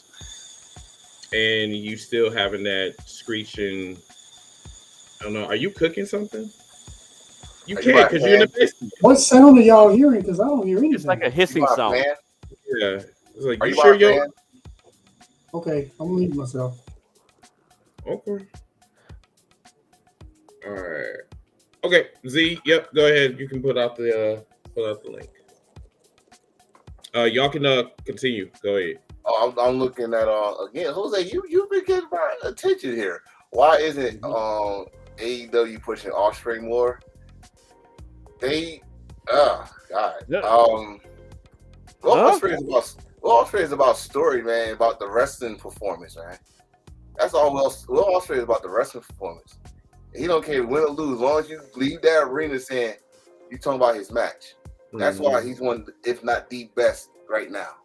And he don't need a championship. Will Ospreay gets the pop. He is the championship. I mean, shit. The championship is in the briefcase. So Yeah, too. And then you gotta make it, baby. Then The you gotta, champion's never you make it. Will Ospreay champion to me. yeah, you gotta understand. Not everybody doesn't need a title either to be relevant.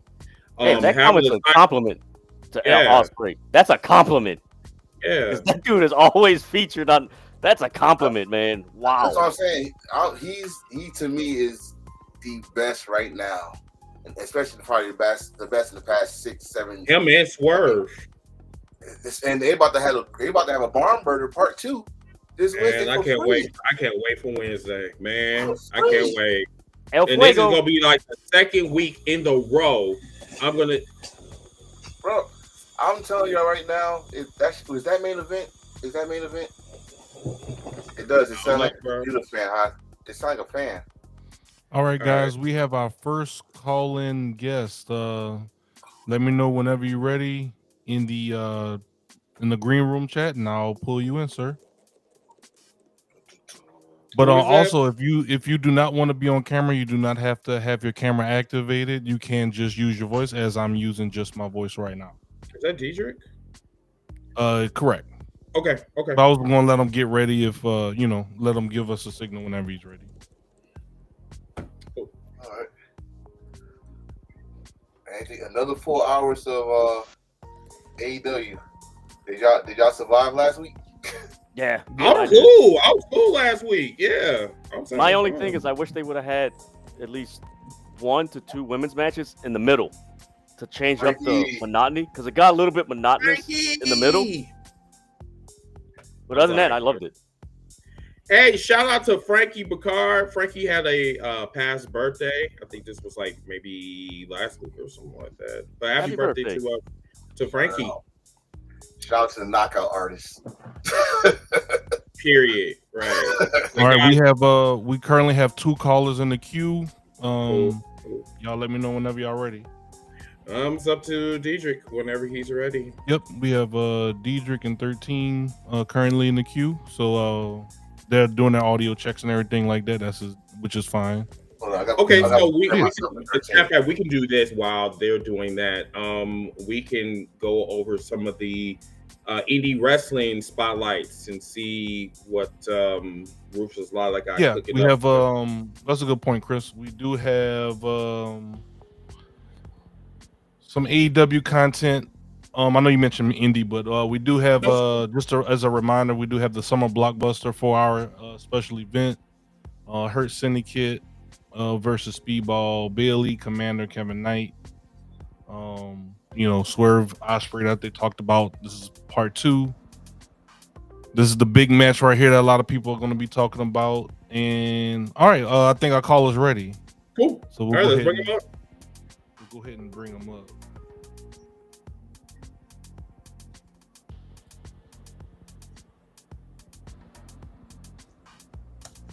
How you doing, sir? You're live on the hashtag Hills for Life Wrestling podcast. What's going on? What's going on, you guys? Oh my God, it's the Black Kingpin. He's gracing us with his presence. What's up, bro? Hey man, you sound like a narrator for a movie trailer. Villain laugh, man. This week. You know, I hated when Chris said that the first time, and then I sat on the shit, and then I remember that day. He said, and I was smoking my cigar, and I said, "Fuck this nigga, Chris." Love you too, bro. All right, man. So, I was mad at him for a whole day for no reason but laughing. Wow. Oh, I made my. Well, I did God's work. I mean, shit. You can't blame the Lord, not me.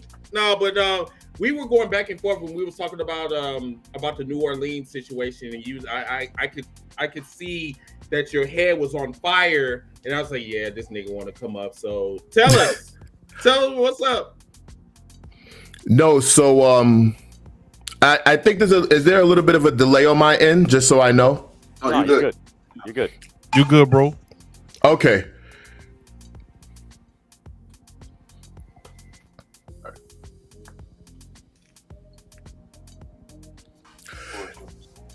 Yeah. So let me explain the new one, because I had one of my homegirls. One of my homegirls is a what do you call? She's a manager for arenas. Mm-hmm. Okay. And she broke down to me exactly what happened with New Orleans, and then I'll quickly explain the $3 billion debt situation. It's not what you guys think it is. But the New Orleans situation is that WWE gets an incentive to come into people's cities. So what ended up happening was WWE was getting like a $6 million incentive.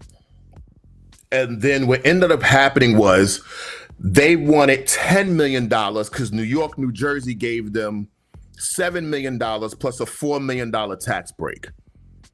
And then what ended up happening was WWE turns around and goes, well, we got $7 million. We don't like what you guys are offering us. We want a $10 million incentive to come into the city, plus a $5 million tax break, which will give them $15 million, which means they produce WrestleMania, Monday Night Raw, and SmackDown for free in that point, and they pay no taxes on all merchandise sold and everything. And New Orleans felt that they were going to get priced out at 110% due to the community, and that the speculation that the tickets were going to be $60,000. We know this because SummerSlam sold 6,000 tickets at $40,000. Let me know if you guys are following me on that. Yeah. Right, okay. So that's what happened with New Orleans. So New Orleans is like, well, fuck it. We don't want WrestleMania. And then that's when they said, well, let's negotiate something else. We'll give you UFC on that same weekend, which WWE just recently tested putting all of their shows together with TKO and stuff to run different events. And then you guys will take money in the bank. And then it will balance itself out from there. So that's really what happened with New Orleans. New Orleans said, we're not going to be bullied. We're not going to give you $10 million. You're going to price out the city, and then you're going to price out the people who live in the city who won't be able to experience WrestleMania. So that's what's happening. So because they got that $5 million from Vegas, and then they got $7 million from New York, New Jersey, which is where I'm from, New York City, they wanted an incentive. So these cities are paying WWE now to bring WrestleMania in. Like fees. And then they want the tax break on top of it. You can bleed city audiences out like that. Mm-hmm. And that's what happened. And I know you guys are pressed for time to talk about the $3 billion thing. Nobody is talking about this.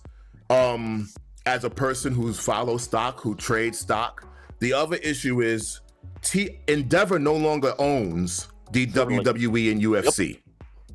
Just June 3rd, after 2 years of negotiation and finalizing, they officially sold Endeavor to a company called Silver Lake. I have done business with Silver Lake for years. They are a talent agency. And remember, Endeavor was originally William Morris Talent Agency. Then they became the Endeavor Talent Agency. Endeavor creates TKO with Vince McMahon and Ari Emanuel, and then they get a $21 billion evaluation.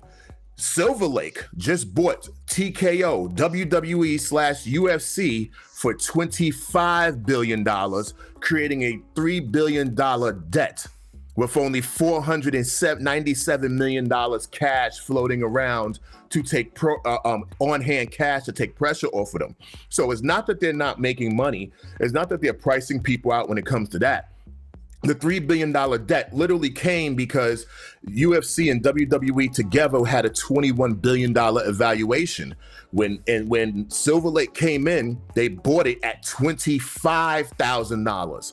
That leaves that $3.5 billion debt that everyone's talking about. So when they're talking about cutting contracts and doing all this shit, they were asking wrestlers to take up to 60% pay cuts. I got 2 friends who work in the offices at WWE, and I got another 3 that are in-ring talent. And this is the information that they're telling me. So they're going up to all talent saying take 10 to 60% off.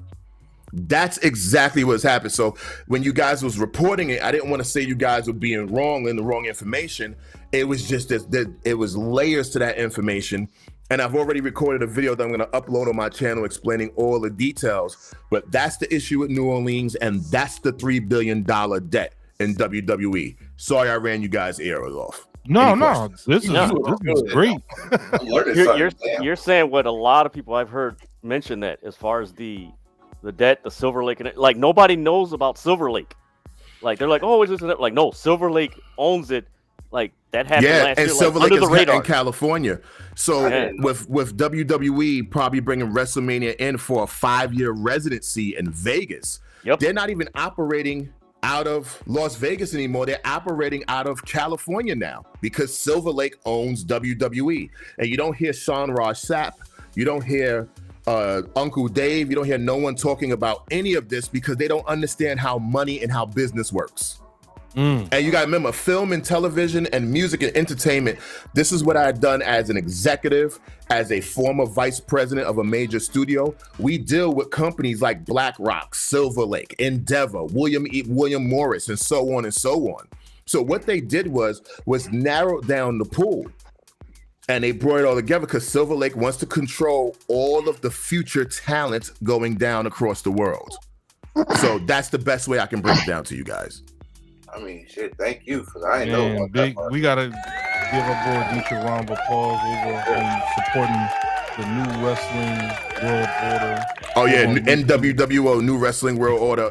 I appreciate you guys for having me for this quick second. I know you probably got other people coming in, and I don't want to step on no one's toes on your show.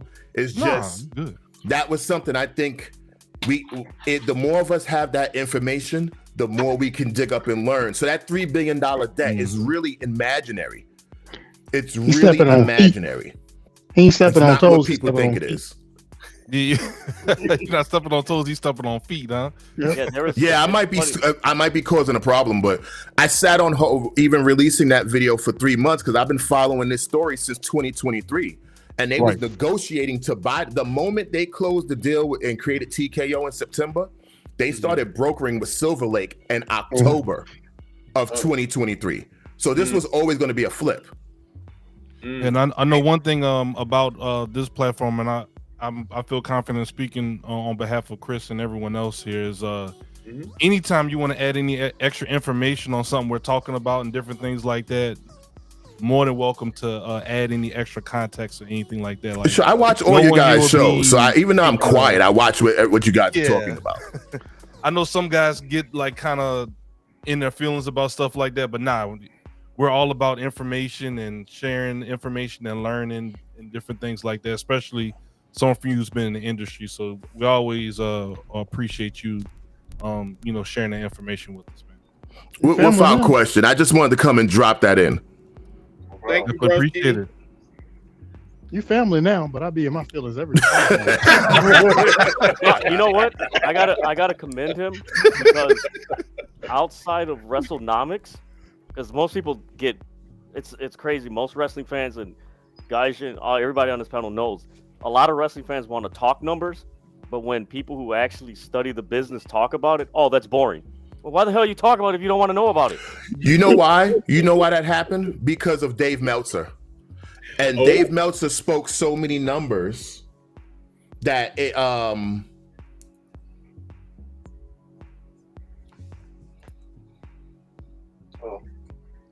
That's your train of thought. Yeah, watch it now because I love Dave Meltzer. Your ass up. All right, don't get emotionally damaged now. No, I'm just saying with Dave Meltzer, the problem with Dave Meltzer is, and he's a great historian when it comes to the business, when it comes to wrestling, in-ring, and this, that, and the other. But Dave is a little bit of he likes the sound of sucking his own dick. You get what I'm saying? So Dave Meltzer's issue is he talks. I'm sorry. He said he liked the Dave sound Meltzer of- talks this weird like I lingo thought it to was muted. people, but he knows the average person doesn't know what a rating is. They don't know what a 0.1 is. They don't know what this That's is. true.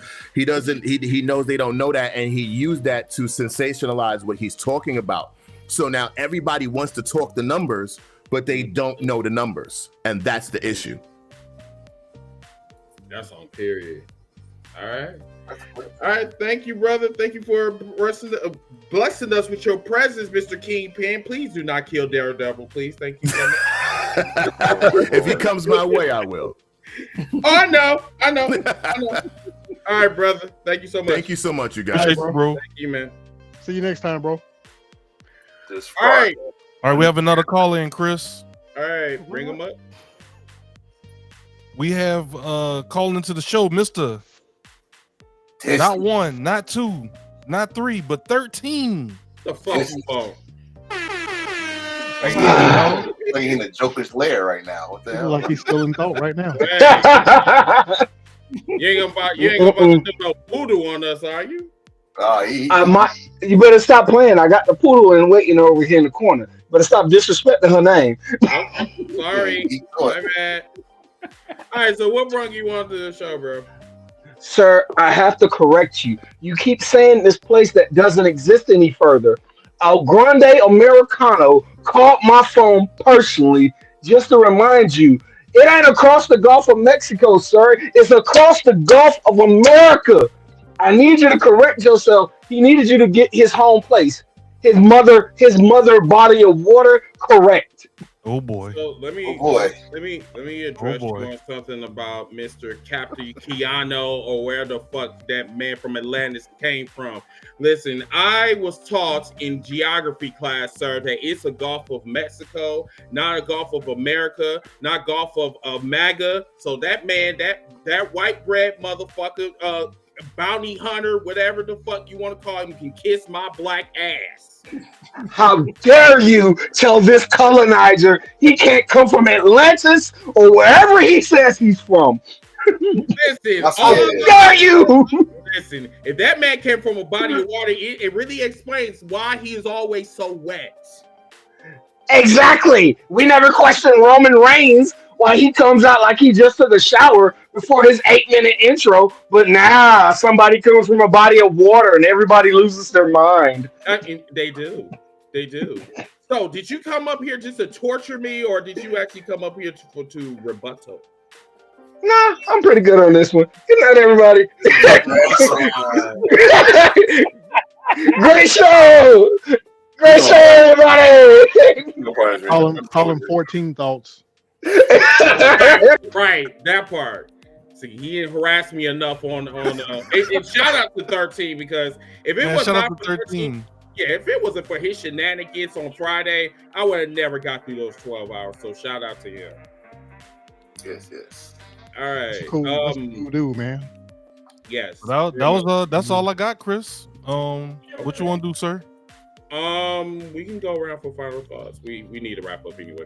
All right. Let's go around the horn for final thoughts. Once again, thanks to Deidre, host of City of Wrestling podcast, for hanging out with us. I mean, he already hangs out with us all the time in the cookout, but this is his first time on the official podcast. So let's give him some horns. Let's give him a shout out. Give him a shout out. Thank you. We'll even get him some Sonic rings. Yeah. It's gonna happen sooner or later.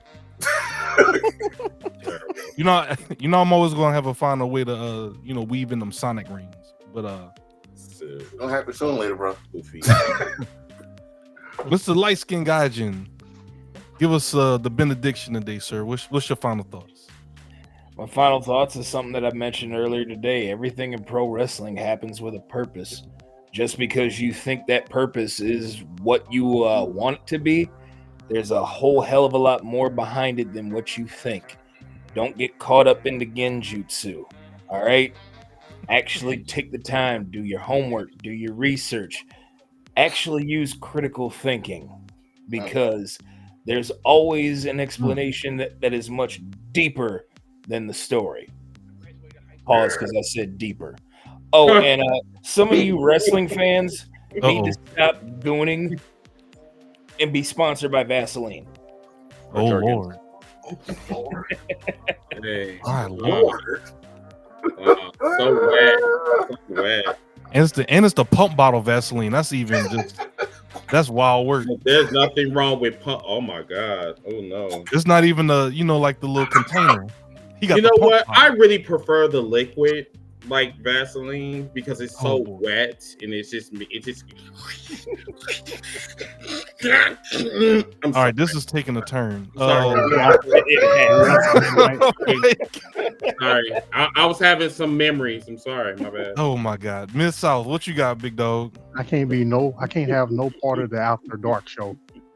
Yeah, I gotta exercise. I know one thing. I like that Saint shirt you got there, bro. Who that? Jesus Christ. Who that? It's on backwards. Excuse me. I'm sorry. It's on backwards. The Honey Badger. No. Can you flip your screen real quick? I said flip your screen. Hey now. Nigga, I said flip your screen. I say go and get your dookies. I swerve when I ride. Flip my screen. Hold on. Oh, we doing that? I mean, I could go get mine too. God damn it. Man, my mirror already on. What you talking about? No, don't worry about Chris, Miss. Oh my God, I'll do it for you. There you go. See, it's backwards now, ain't it? No. Yeah, it's good. You can actually see the 3 and the 2 now. Right. Yeah. Oh, my bad. Well, that means it ain't okay then. You turned the mirror off. I thought the mirror needed to be on. My bad. Turn it off. Yeah. Mm-hmm. What's your final thoughts, Miss, out for this evening? I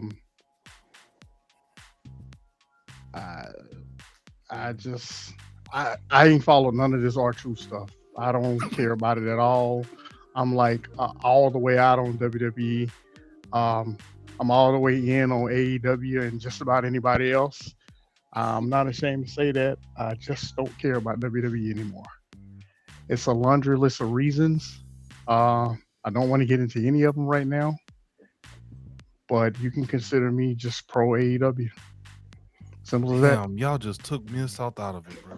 Good Dude, job. I watched WWE through the good times, through the bad times. I watched it out of habit.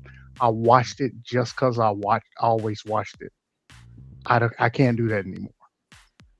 I just can't. Wow. This man just go WWE on live. I am all the way out. I'm sick of your shit. So there's no way to pull you back in. Y'all took I don't. Miss South out of WWE. I don't know. Hey, they're going to be like the old white guys from Trading Places with Eddie Murphy. We've got this. We've got that. Come on, get in the car. Get in the car. Mortimer and Randolph. Yeah. Mortimer and Randolph. No. I don't know what it would take to bring me back. I don't know. Blake's leaving? I don't think it has anything to do with him. No. I just really feel that That's the mojo of it. since we on that subject, just WWE just doesn't feel special anymore, bro. Nah. Like this is something different. This is not the WWE that we know and loved. Like Literally 10 years ago. I wouldn't even say 10 years ago. I would say like 30 years ago, honestly. I can't believe people don't see that. This whole TKO thing, I don't care how much money they're making. It ain't the WWE anymore. It's not. It's not the largest definitely gate, not the Miss South. WWE. The largest gate. That's what Carl Anderson said. Carl Oh, Anderson said it's not WESTK. You are such a troll, bro. Like, oh my god. I'm talking about Ziggy. But the Lord just gave. I mean, he right. That's what they be saying, Chris. Yeah, what they be that's why saying. it's gay. Oh my god. Miss all said what they got to do with him. Right. What that got to do with the wrestling like community? That has nothing to do with you. You're not getting that money. You giving the money to them. But You're bragging on how much you're price gouging the fans. That's crazy work. They're marketing to their Wow. their And shareholders. I don't even want to get into the Uh-oh. political. You know what I mean. I don't want to. You know what? I gotta agree with you on that. Is it that? Yeah, because there's a lot of topics that we talk about that I see, because I kind of see how you work in the shadows a little bit. You don't talk about politics. No. You don't talk about controversial shit unless it has something to do with like AEW matters.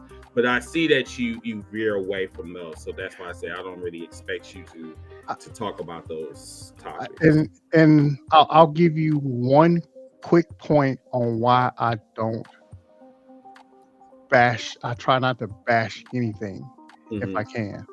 It's because, let's take for instance any podcaster, just any podcaster.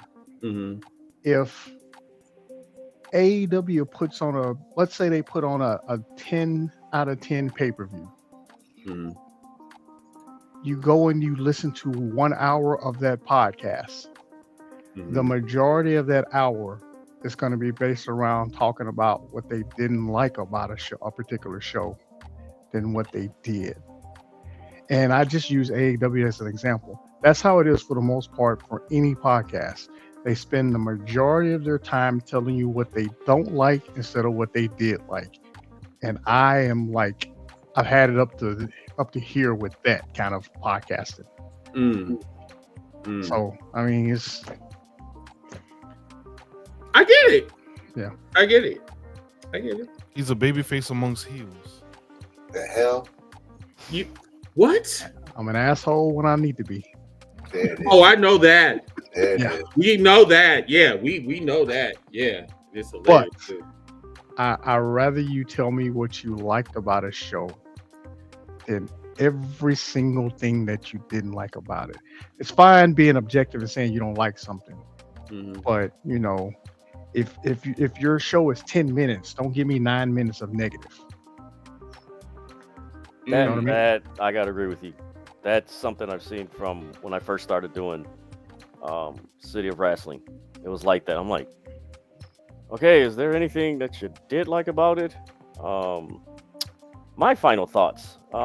It goes with Gaijin, because I don't know if you guys came across Queen Amanada's tweet earlier today about, I'll read it right for verbatim. Be a fan, don't be a creep. I had a fan send me flowers to my hotel when I was in New York with my name and room number on it.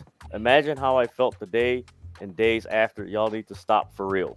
Lord Jesus. Wrestling fans. Oh my Lord. Mostly men. Can you please go get some counseling or something and learn how to interact with women? Please. Like, stop going to the airports. Stop creeping out these fans, these women wrestlers. Like, they're people. Like, you wouldn't do this to your mom, your sister. You wouldn't want somebody to do this to your mom, your sister, your cousin. You wouldn't want this done to your family members. So why are you doing it to somebody else? Like, it's just weird, disturbing, and unsettling that you go to these lengths to interact with a wrestler. And I believe that's one of the major reasons why we have this toxicity in not only wrestling but entertainment, is fans feel this entitlement because they can interact with them, send them a DM, tag them on social media, that they could just, hey, I can talk to you whenever I want. You know, there isn't no boundaries and everything. That's my final thought. And I think that's what plays into a lot of the criticisms that we hear about pro wrestling companies outside of WWE, is that familiarity. Like, they're not this. It's like, nah, man. Like, we there's got to be boundaries. Can I rebut one thing to that? I'm sorry. I apologize for holding the show up. No, go ahead. A celebrity.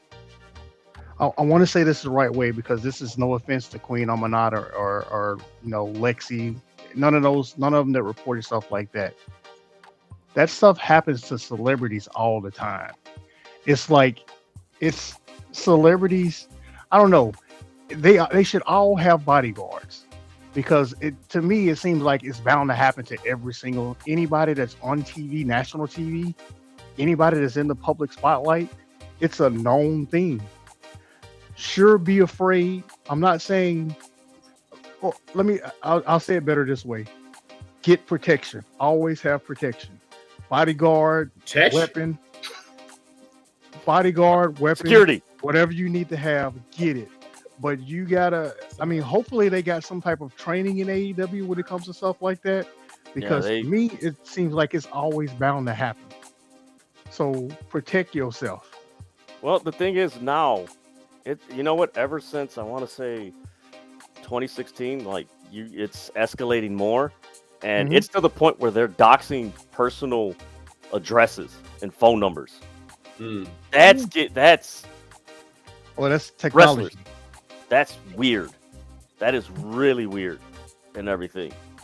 So yeah, I don't know, man. These fans need to freaking go touch grass. Maybe the grass feel offended. You touch man, to go touch a tree.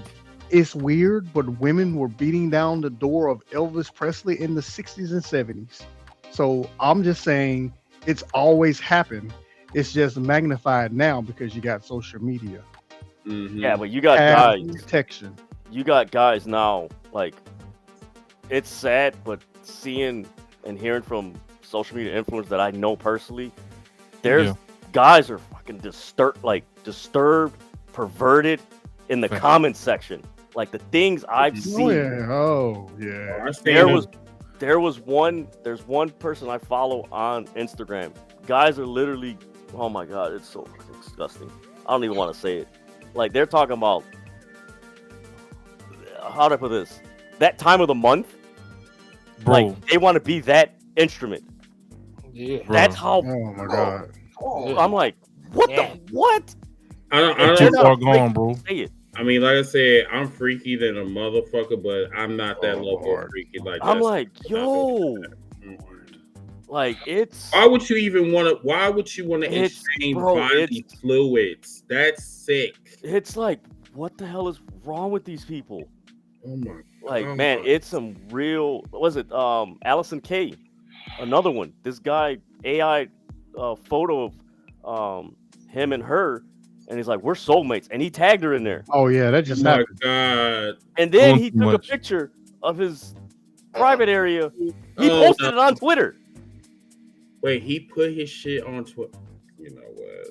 Yeah. It's too far gone, Diedrich, bro. That's like, man. And I'm like, you know what? If you get punched, tackled, I do not feel sorry for you. You brought it on yourself, dummy.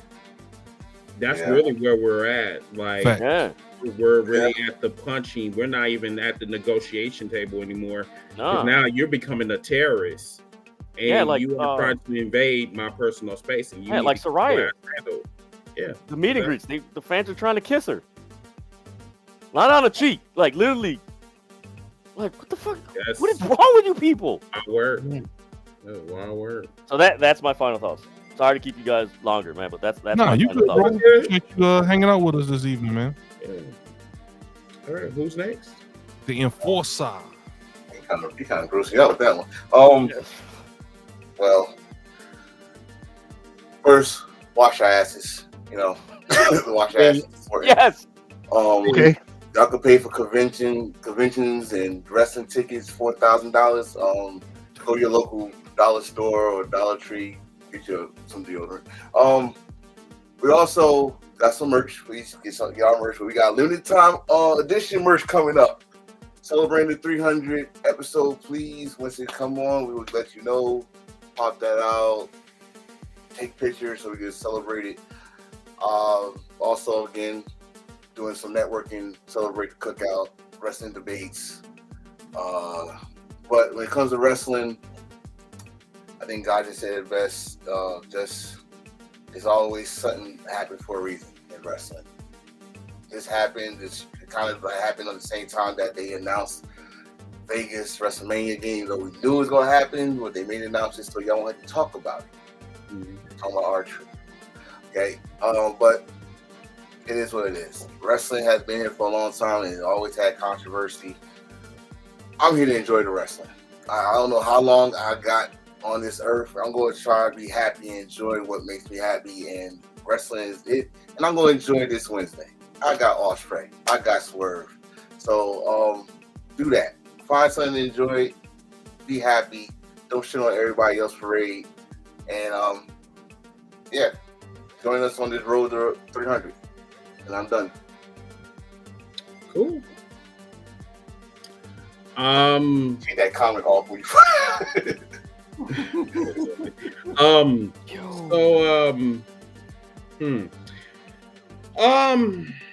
I really don't have a lot to really say.